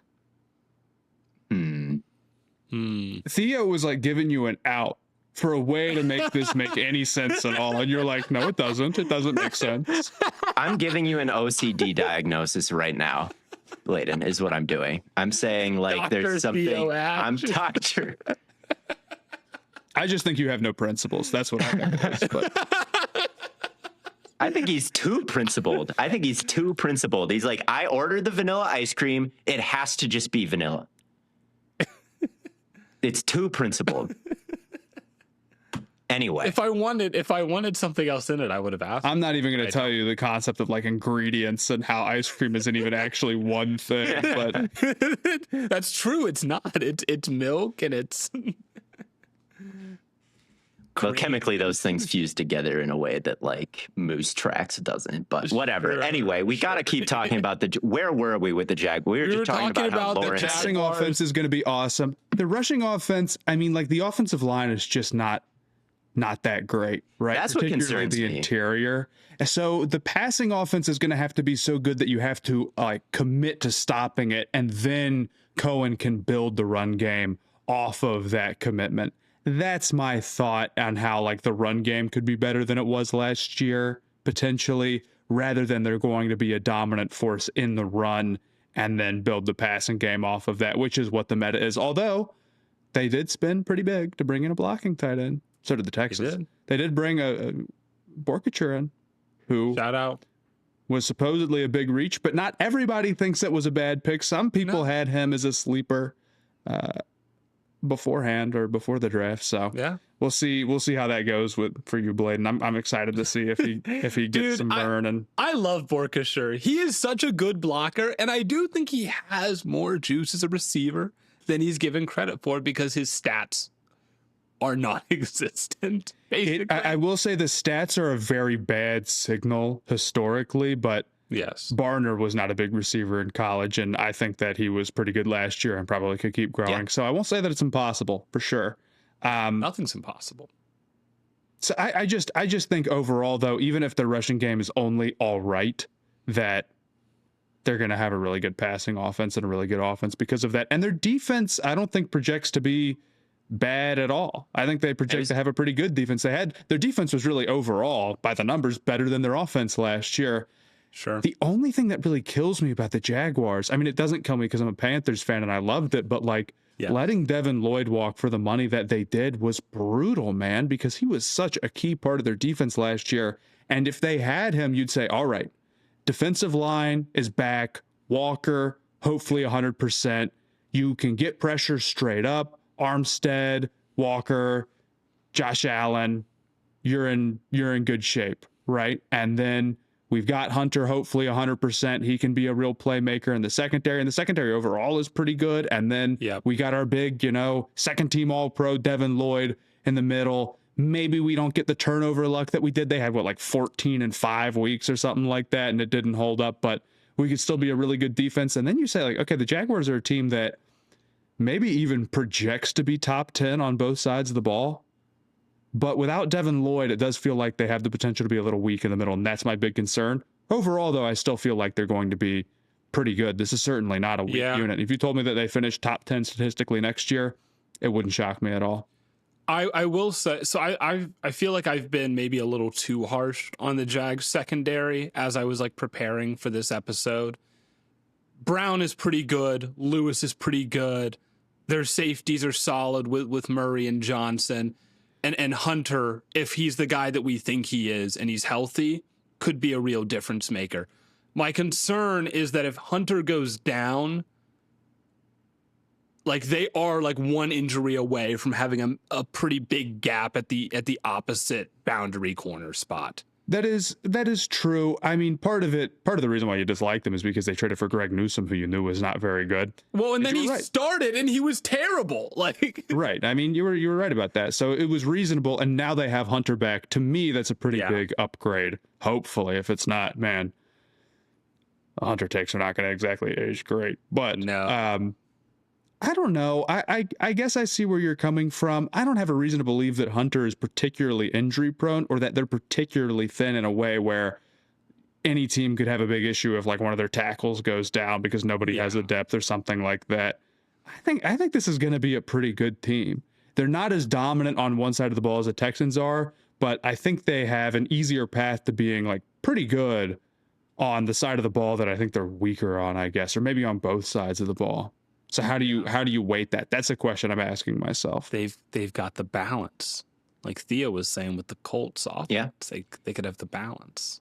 They have the balance. They have the coordinator. I like Cohen so much more than Caley for the Texans. For sure.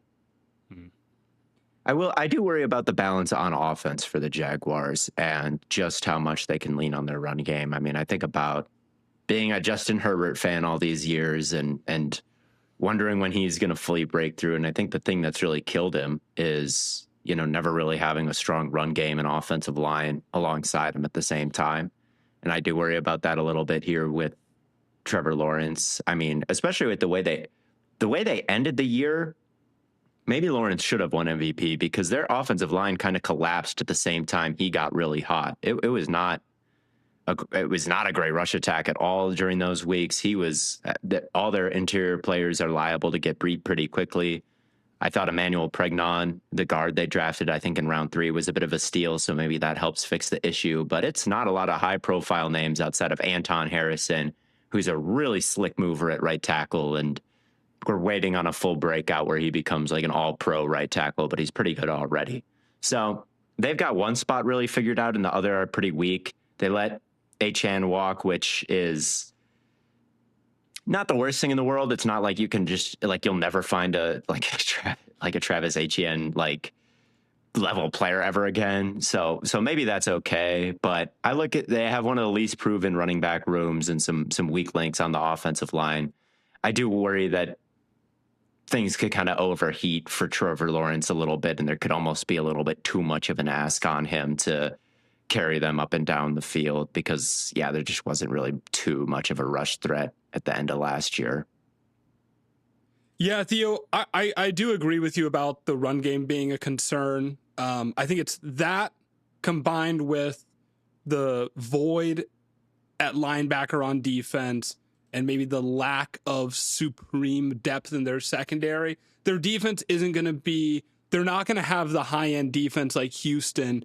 And even though I don't think Houston's offense is going to be as good as Jacksonville's, I do worry that maybe I would just rather have the number one defense in the 16th offense than like 8-8 or 10-10.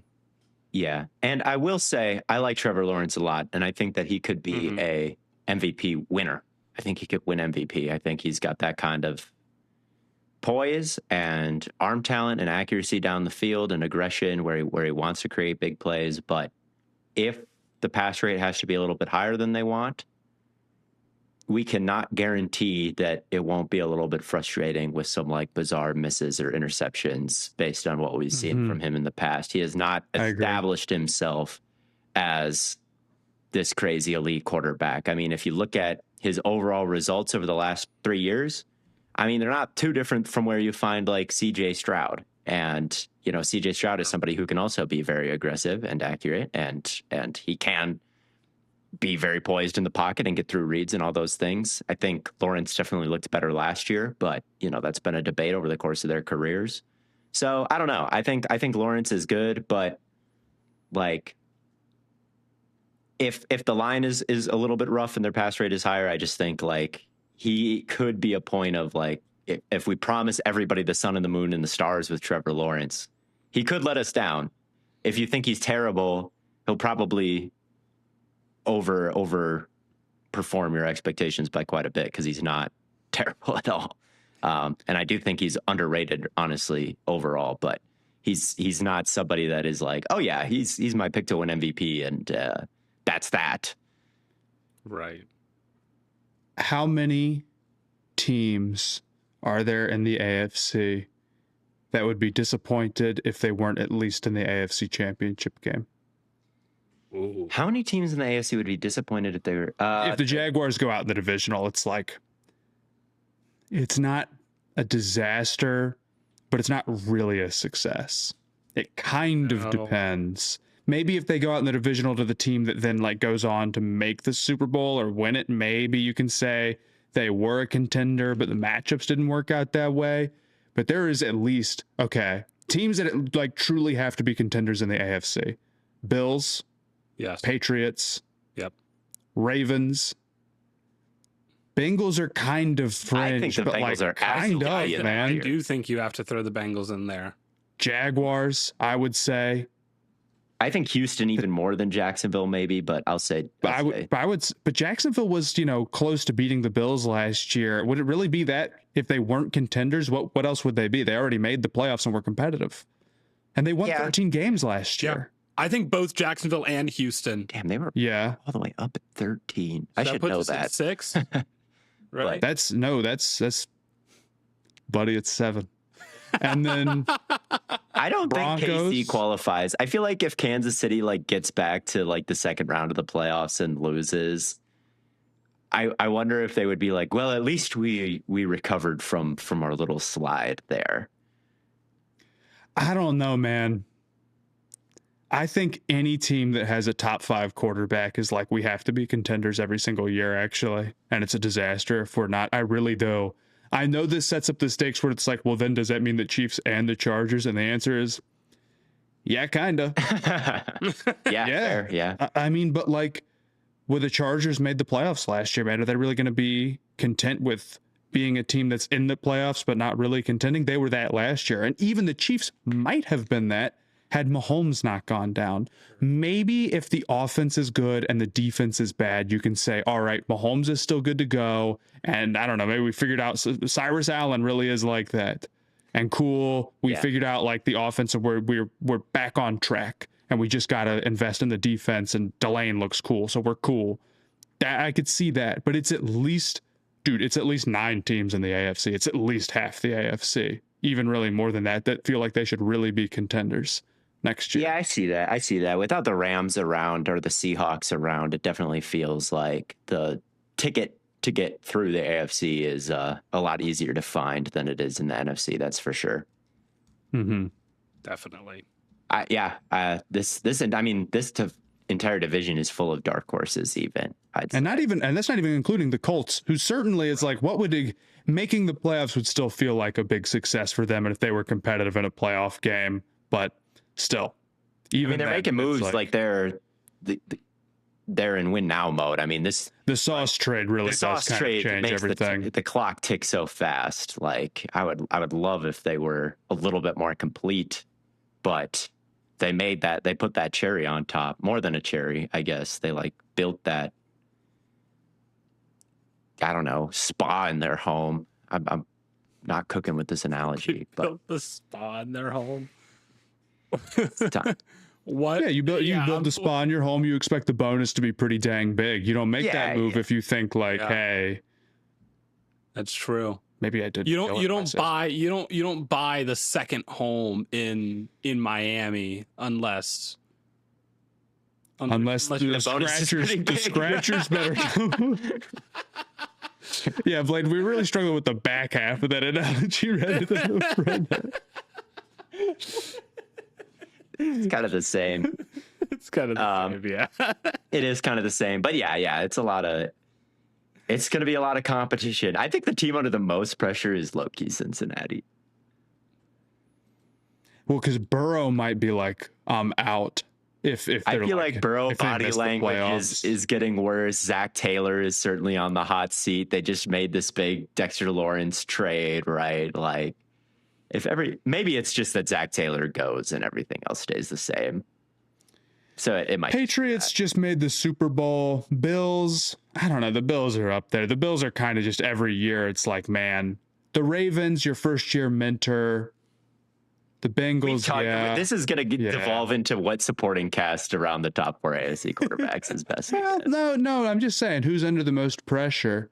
Maybe Denver also feels like their window is really right now. It really does feel like this has got to be the year for Denver. It kind of feels like maybe last year should have been the year for Denver and that it's tough to get the breaks again and whatnot. But I do feel like on paper, they're just as good. But I remember saying the same thing about the Lions and being like, well, you never know. And then it really did all fall apart and there was nothing they could do. The Lions window is still somewhat open, I'd say. Yeah. That's true. Nix is a bit young for it to be them with like the most pressure. Maybe now I'm 180ing, but like Chris Jones, like maybe they got to win one more with Chris Jones. We have an AFC West episode coming up, but like that's true. That stuff about Delane might not be ready to go week 1. I know they always make it work with the corners, but dude, that secondary is insane. L'Jarius Sneed, buddy. I'm still cracking up at you in the text chat saying psycho ass. Like it's like Cater Co. Who it's like, when did they even? I'm gonna check next time. It's gonna be Storm Duck in there. I'm gonna like, come on, man. it gets a little bit more Miami each time. Zach Sealer, what? It's like, oh man, Fitzpatrick. Well, that was Sealer and Fitzpatrick. Yeah, that would be good. That'd be good. Jordan Brooks. No, is that you? Messed up the joke. Yeah, we did. Yeah. So anyway, yeah, I'm still going with Houston in first, Jacksonville in second. I just think life is so on easy mode when you've got as many star defenders as Houston does. I'll say with Jacksonville, they also had a lot of great turnovers last year. They recovered a ton of the fumbles that they forced. Devin Lloyd had, of course, his 99-yard pick six versus Kansas City.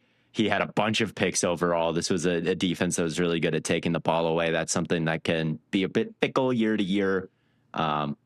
definitely worried about like play action with Ventrell Miller and like Regis is never mind, not Regis, but like the Ventrell Miller, right, is kind of this run plugging kind of CJ Allen-esque run stuffing, Not as good as stumpy CJ Allen, linebacker.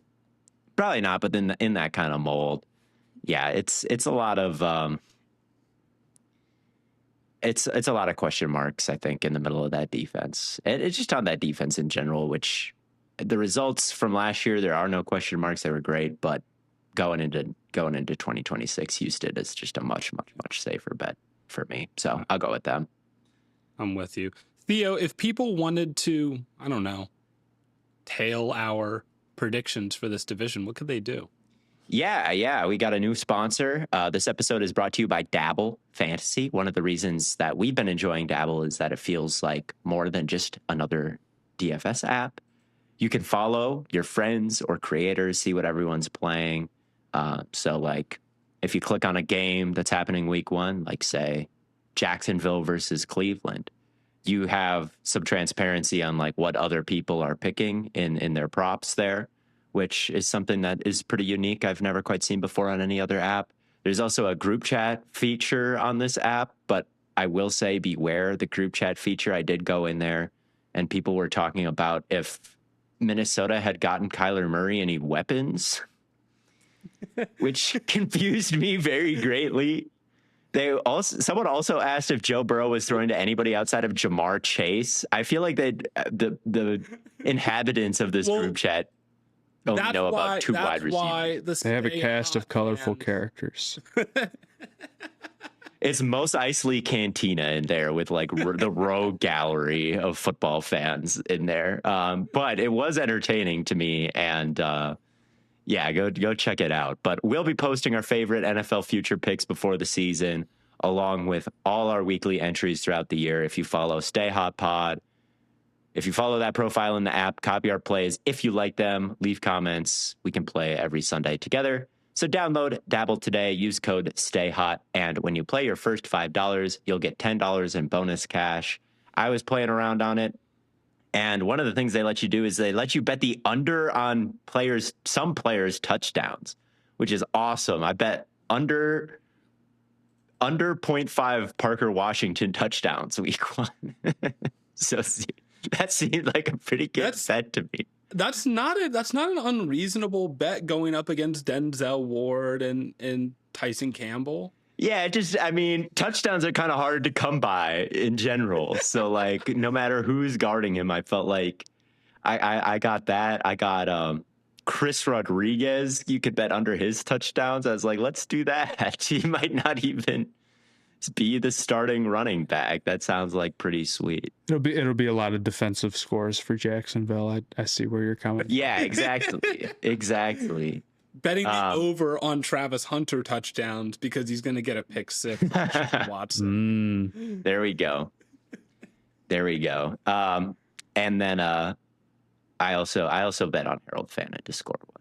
I felt like one of them. Someone's got to score something. Although I did want to. I looked at Denzel Boston. Maybe I should change it because Denzel Boston had. They're hyping him up. A Twitter training camp of all Twitter training camps today. Like, oh my God, I logged onto Twitter. I had been biking and hanging out with this baby today. And then I log onto Twitter and apparently Denzel Boston like locked up the MVP award. I was like, this is what a great day.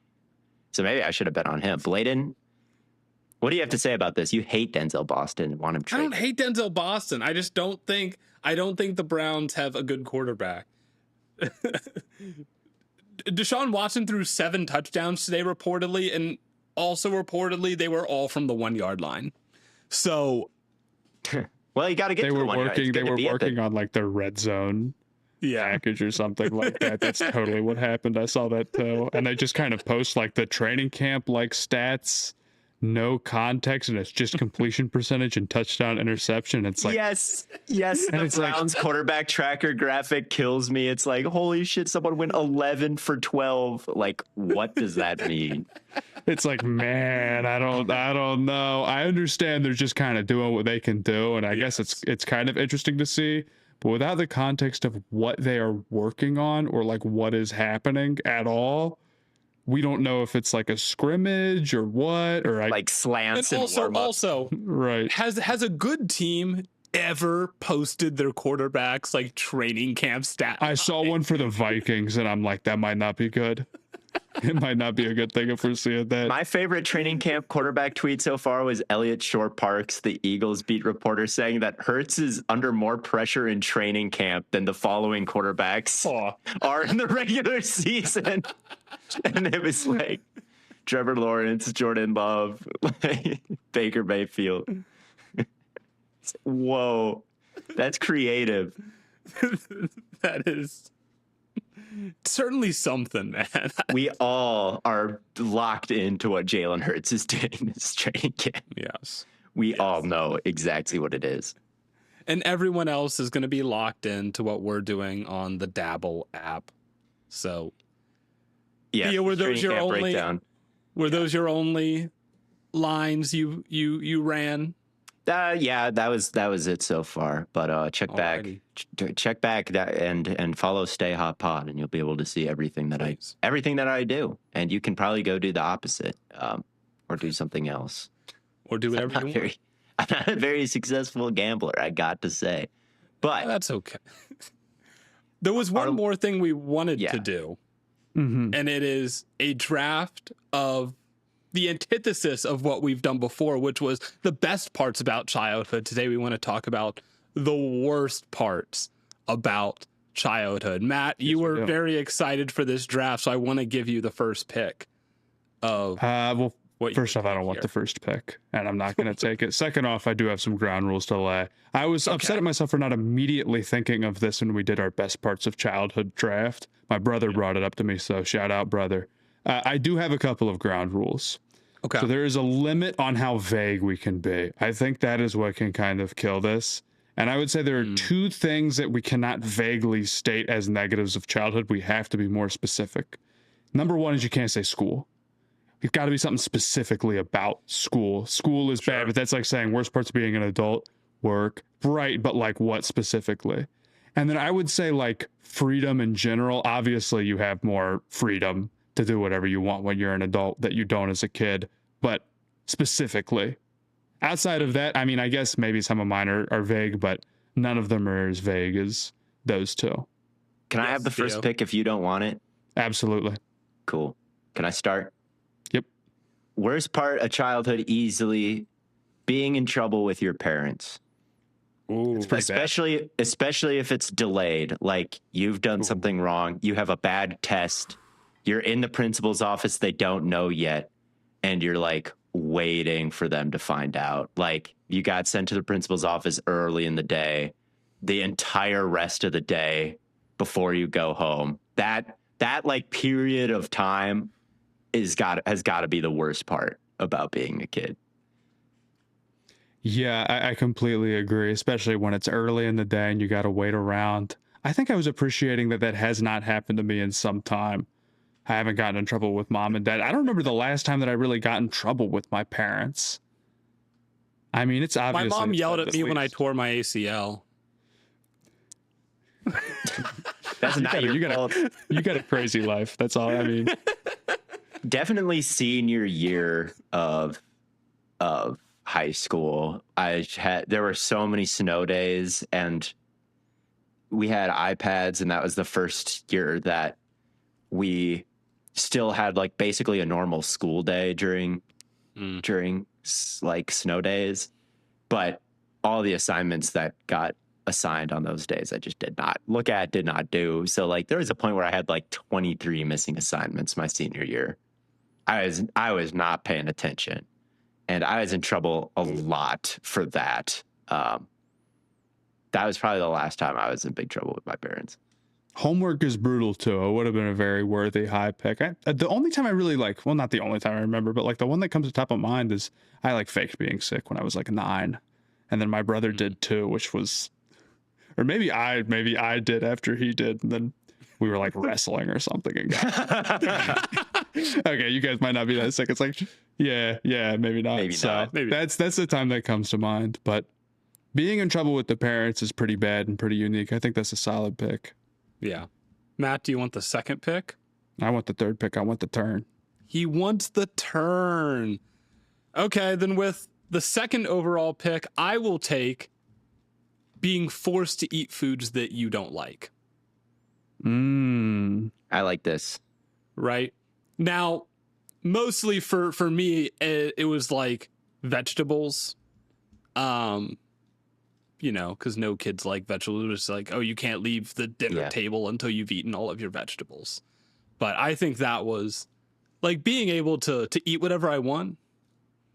I just love that because I do eat whatever I want now. I do like eating whatever I want now. I just don't feel like when I was a kid that I grew up choking down very much broccoli. I didn't love broccoli when I was a kid, but my mom was pretty locked in. If I used to have to like mix it into things, like I was fighting. Oh, and we hate mixed into things. Into things. I hated it like on its own, and I was like trying to find ways to mask it. So I'd like mix it into like the rice-a-roni or into my chicken, and like I would just like hide it in places. And that probably made it worse for you. Maybe a little bit. There was like it was. Yeah, maybe that did make it worse, right? No, it did. Maybe I should have just eaten it. At least pure broccoli is pure broccoli. Now it's a treasure in something else, and you ruined. No, but here's the thing: if I ate everything, and part of me thinks this is why my appetite is so big, because I would like eat everything, and then I'd realize that there's still broccoli on my plate, and so I'd get more food just to like scarf down the broccoli.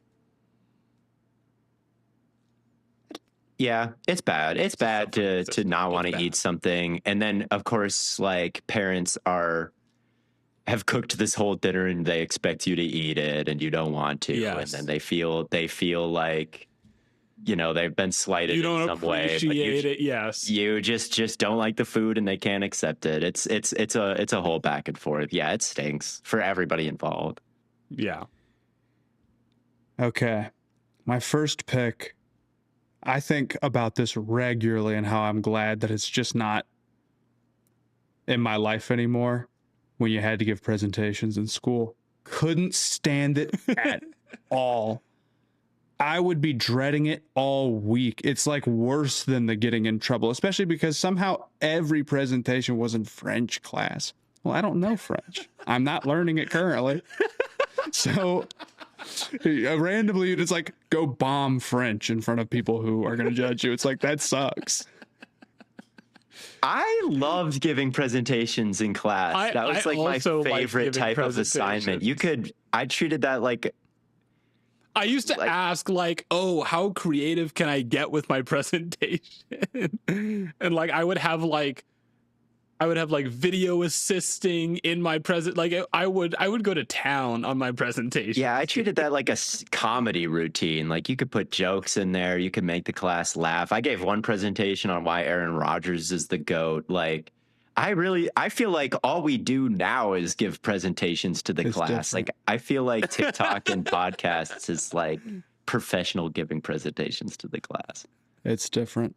If there was like I don't know. Okay, well, imagine instead of like people who are choosing to listen, it's people who really don't want to listen. And then imagine they were like in my living room with me right now on the other side.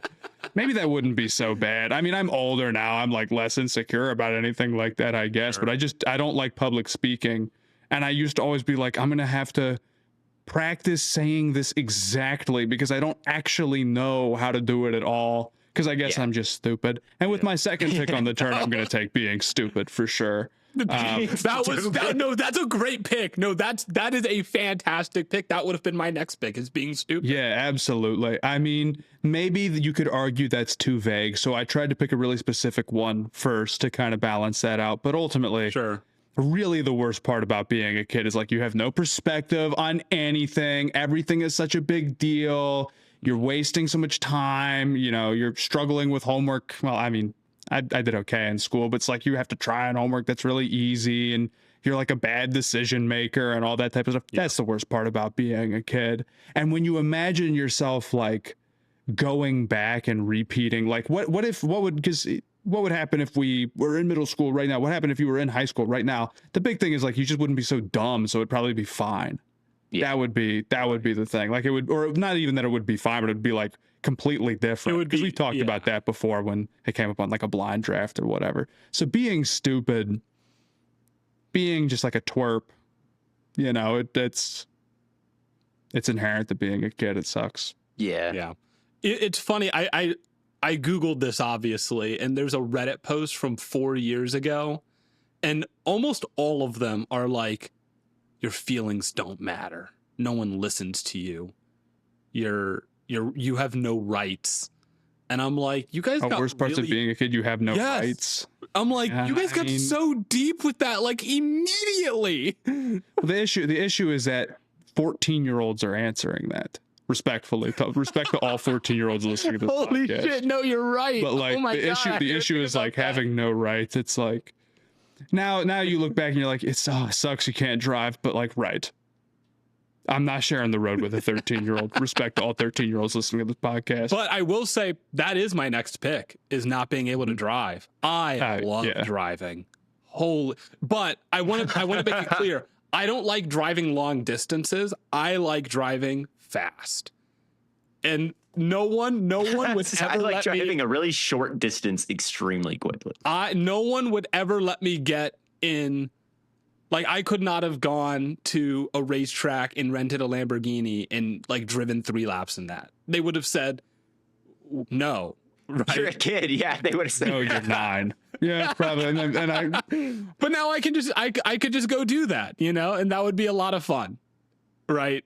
Or like even go-kart racing, like being probably got able, hurt when you're a kid. not really, not in the same way, you know. not with Lamborghinis, that's for sure. Well, no, you can't get into like they don't let you into the faster go-kart.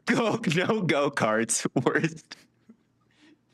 They don't let you into the faster go-kart. Man, like this is another classic where it's like you pick driving, but it's the driving itself and not like the ability to go wherever you want. That is the crux of the argument. It is literally, I want my RPMs to fly. I want to go 100 miles per hour. People in my band have just started realizing this because I've like driven them places now, and they're like, dude, I thought I drove fast. Why do you drive so fast? I'm like, because it's a bad idea. That is a bad idea. It is a bad idea. You shouldn't be driving around fast everywhere. You're gonna crash and hit somebody else. Yeah, you are gonna crash. I'm not gonna crash. I'm very aware. I'm paying very close attention. Okay, well now there's a podcast clip that if you do, it's like, well, Yeah. Now it's over. I just don't want it to be like 2029. You're driving 90 miles per hour on like a 45 or some shit. Oh, for no I don't reason. do that. And then there's a podcast I don't do that. clip. And there's a podcast clip of us being like, "It's hilarious that you drive that fast, man. That's awesome." It's not. No, I do not drive 90 in a 45. Miles Garrett doing that. If I am in like a 40 or a 45, I'm going 45 or 50. Okay, But so if what situation are you driving fast? Yeah. If I'm on the highway. If I'm on the highway and I have open lane access to drive 90 miles an hour, I will. Right. But I'm not someone who's like cutting up in traffic. I'm not doing 90 miles an hour. I will drive 90. I will drive 90 in a 65. I will. Absolutely. But I've also got eyes. I'm watching all of my mirrors at all times. I've got eyes 2 miles down the road.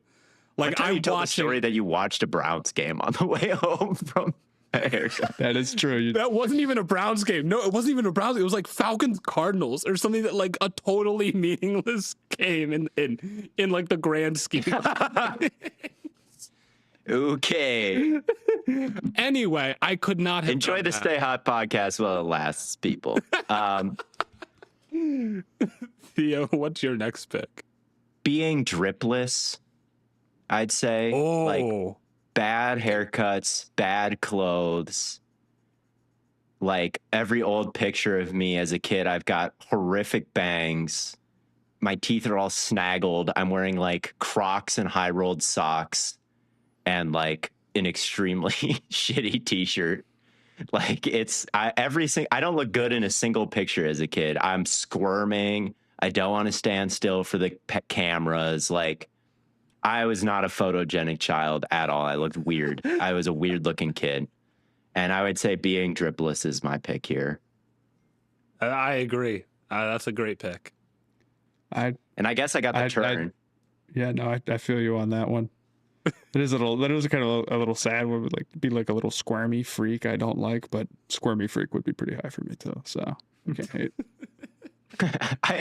But last time I was in Wisconsin, my grandpa told me a story of him getting sent home when he was a kid in like 1940 or whatever, 1950, and it was nap time, and he started like squirming on the ground like a caterpillar on his like bed sheet.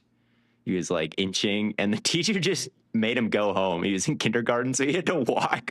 He had to walk like down the train tracks home. And of course, he didn't want to get home early because, of course, number one on this list is getting in trouble with your parents. So you don't want to show up before you're supposed to show up and have them ask what happened. So he's like spending hours like just outside as a kindergartner, like dawdling his walk home because he was a squirmy worm during nap time. It was wild times back then. But I guess on the swing, trouble with parents, being dripless,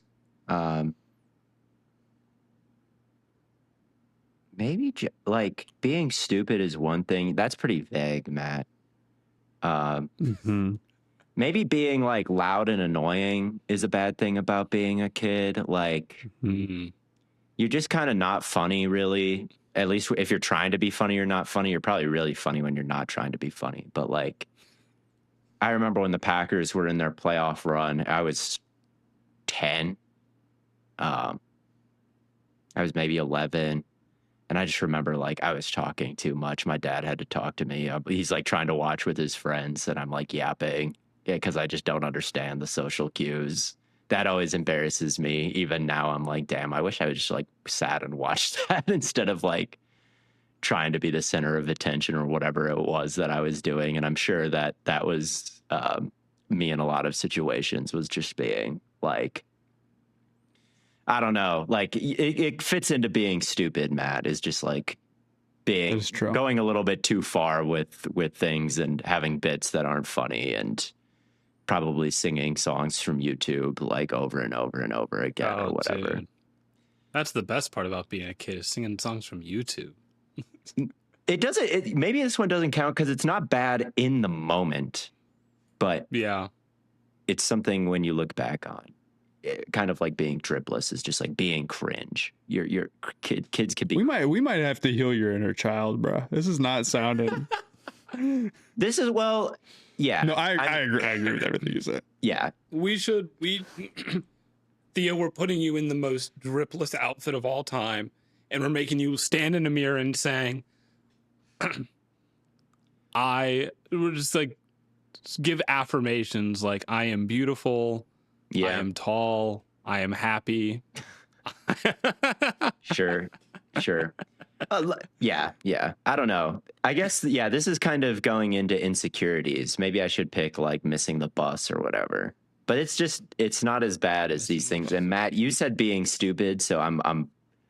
That's fair. I mean, I'm not. Anyway, take my mic away because now I'm relapsing. I've got a couple of things that I'm thinking about here, but I think the worst one for me is getting sick, because I used to get sick all the time as a kid. Like I would, and I guess like you get sick more often as a kid because you don't have an immune system. And maybe it is just like not having an immune system. But like, I used to just get sick all the time, and I just don't get sick like ever anymore. So maybe that was the best part about being a kid, is because now I don't get sick for like the next 70 years. But getting sick all the time, that sucked. And I don't miss it. I get sick all the time now, so that one does nothing for me. I get sick an insane amount. So I guess that's fair. But I agree, getting sick is tough. So I definitely If you were got getting- sick more as a kid, I think, or felt like a tummy ache more as a kid. And I also got hurt more as a kid, for sure, which was probably the Right. result of doing fun things. But like the end result is like getting hurt and crying. I've gotten more hurt. I've gotten hurt more as an adult than I did as a kid. That's I great. mean, I guess that's not entirely true. I broke my collarbone at 17, not 18, but still. 17's pushing it as kid, but Exactly. Yeah. if you're playing tackle football in high school, that's not like totally being a kid. Right. I don't think it counts. So, Matt, you've got your last pick here. Well, I am worried that being stupid was too vague. And my other big option was being little, which maybe also is too vague. I think little is a lot that's more one that I material was than thinking about stupid. too. Is like being small. I don't like. Okay, that well, one. I'll tell you what then. Why don't we change being stupid to more like having poor perspective on how much your problems matter? Not that Yeah. like they totally don't matter, and like it's fair, because like at the Overreacting or underreacting. overreacting to everything. Oh, Yeah, yes. that's sort of that lack of perspective, I think, Yeah. sort of fits into it and whatnot. But at the same time, you can't really blame a kid for that, right? So, Oh yeah, that's why it's inherent. but it would be nice to know it now. That's really what would be different if you went back. You'd realize none of this matters at all. And then being little, I mean, I guess you guys didn't have older brothers, so this No. wasn't like a high stakes No. thing for you. Not at all. Where if you weren't as big as him, well, I had cousins and they were always stronger than me for a lot of, so I get it a little bit. I was friends with a lot of older kids in the neighborhood, which made me a liability playing football. But being little is not something I look back and think of as being like, oh, bad. That was. I like being big now, and I would hate to be little again. That would be very I tough. agree. So I would say being little. I'll say we're only doing 3 picks. The other things that I would put very highly, bedtime would be tough, and asking to go to the bathroom would be tough. Those are 2 Yep. really brutal ones. Actually, It's so annoying to ask to go to the bathroom, really. That is annoying. Can I actually change my last pick from getting sick to having to ask to like buy something? Sure. With Sure. your money, or like asking your parents to buy you something? Like asking my parents to buy something. Or even like asking them, like I might have money, but I don't have a credit card. So if I wanted to order something online, I had to give them money and be like, could you order this for me, please? And then it's up to their judgment if Right. if you actually get it or not.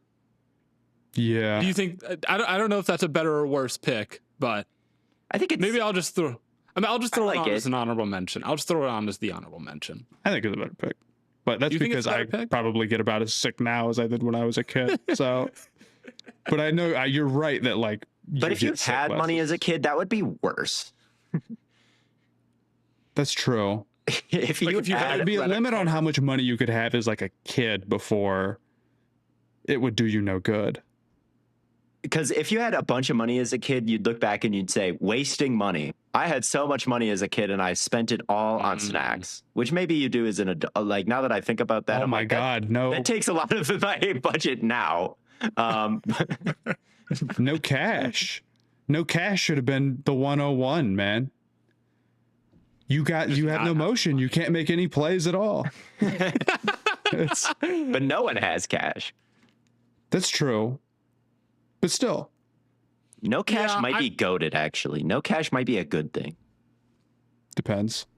You have to find other ways to, you're like bartering and trading. It really depends if mom and dad have you covered, to be honest with you. It does depend. That's a good point. Mom and dad giving you a 20 before like a high school basketball game. Elite. It wouldn't hit the same if you always had money. If you had any sort of allowance, that is very different than like if you didn't. And so I had allowance, I but it guess was very on and off. Like it would last for like 2 weeks and then it would go away. I got money for report cards. If I got straight A's, it was like $50. It's like not Which very was many cool. instances, but 50 is a lot. 50 was especially like early to mid 2000s, early 2010s, $50 carried Oh yeah. a good amount of weight. Like that was enough that you could run to the GameStop and get yourself a couple of games. You could get a lot of work Yeah. done at GameStop Yeah. for sure. You actually didn't need that much money. But Right. So I don't know if it works. Like, they don't- ended up having- the used game market's not what it was. That's tough. That's a tough. Well, they don't break give for out kids. physical copies anymore, so Yeah. collectors have driven the price up. Mhm. Yeah. Ooh, that's maybe Anyway. that's maybe that's worst part of, or I guess that would have been best part of being a kid is physical media. Physical media is good, but it's not the best part of being a kid. I guess that's fair. But you know what the best part about being old is now I get to do Stay Hot, my two favorite co-hosts of all time, and I've got my favorite listeners of all time tuning in. And so thank you all for tuning in to another episode of Stay Hot. We'll be back next week to, of course, continue our AFC, and we'll have another fantasy episode coming up here for you shortly as well. But until then and until next time, we will catch you on the flippity flop.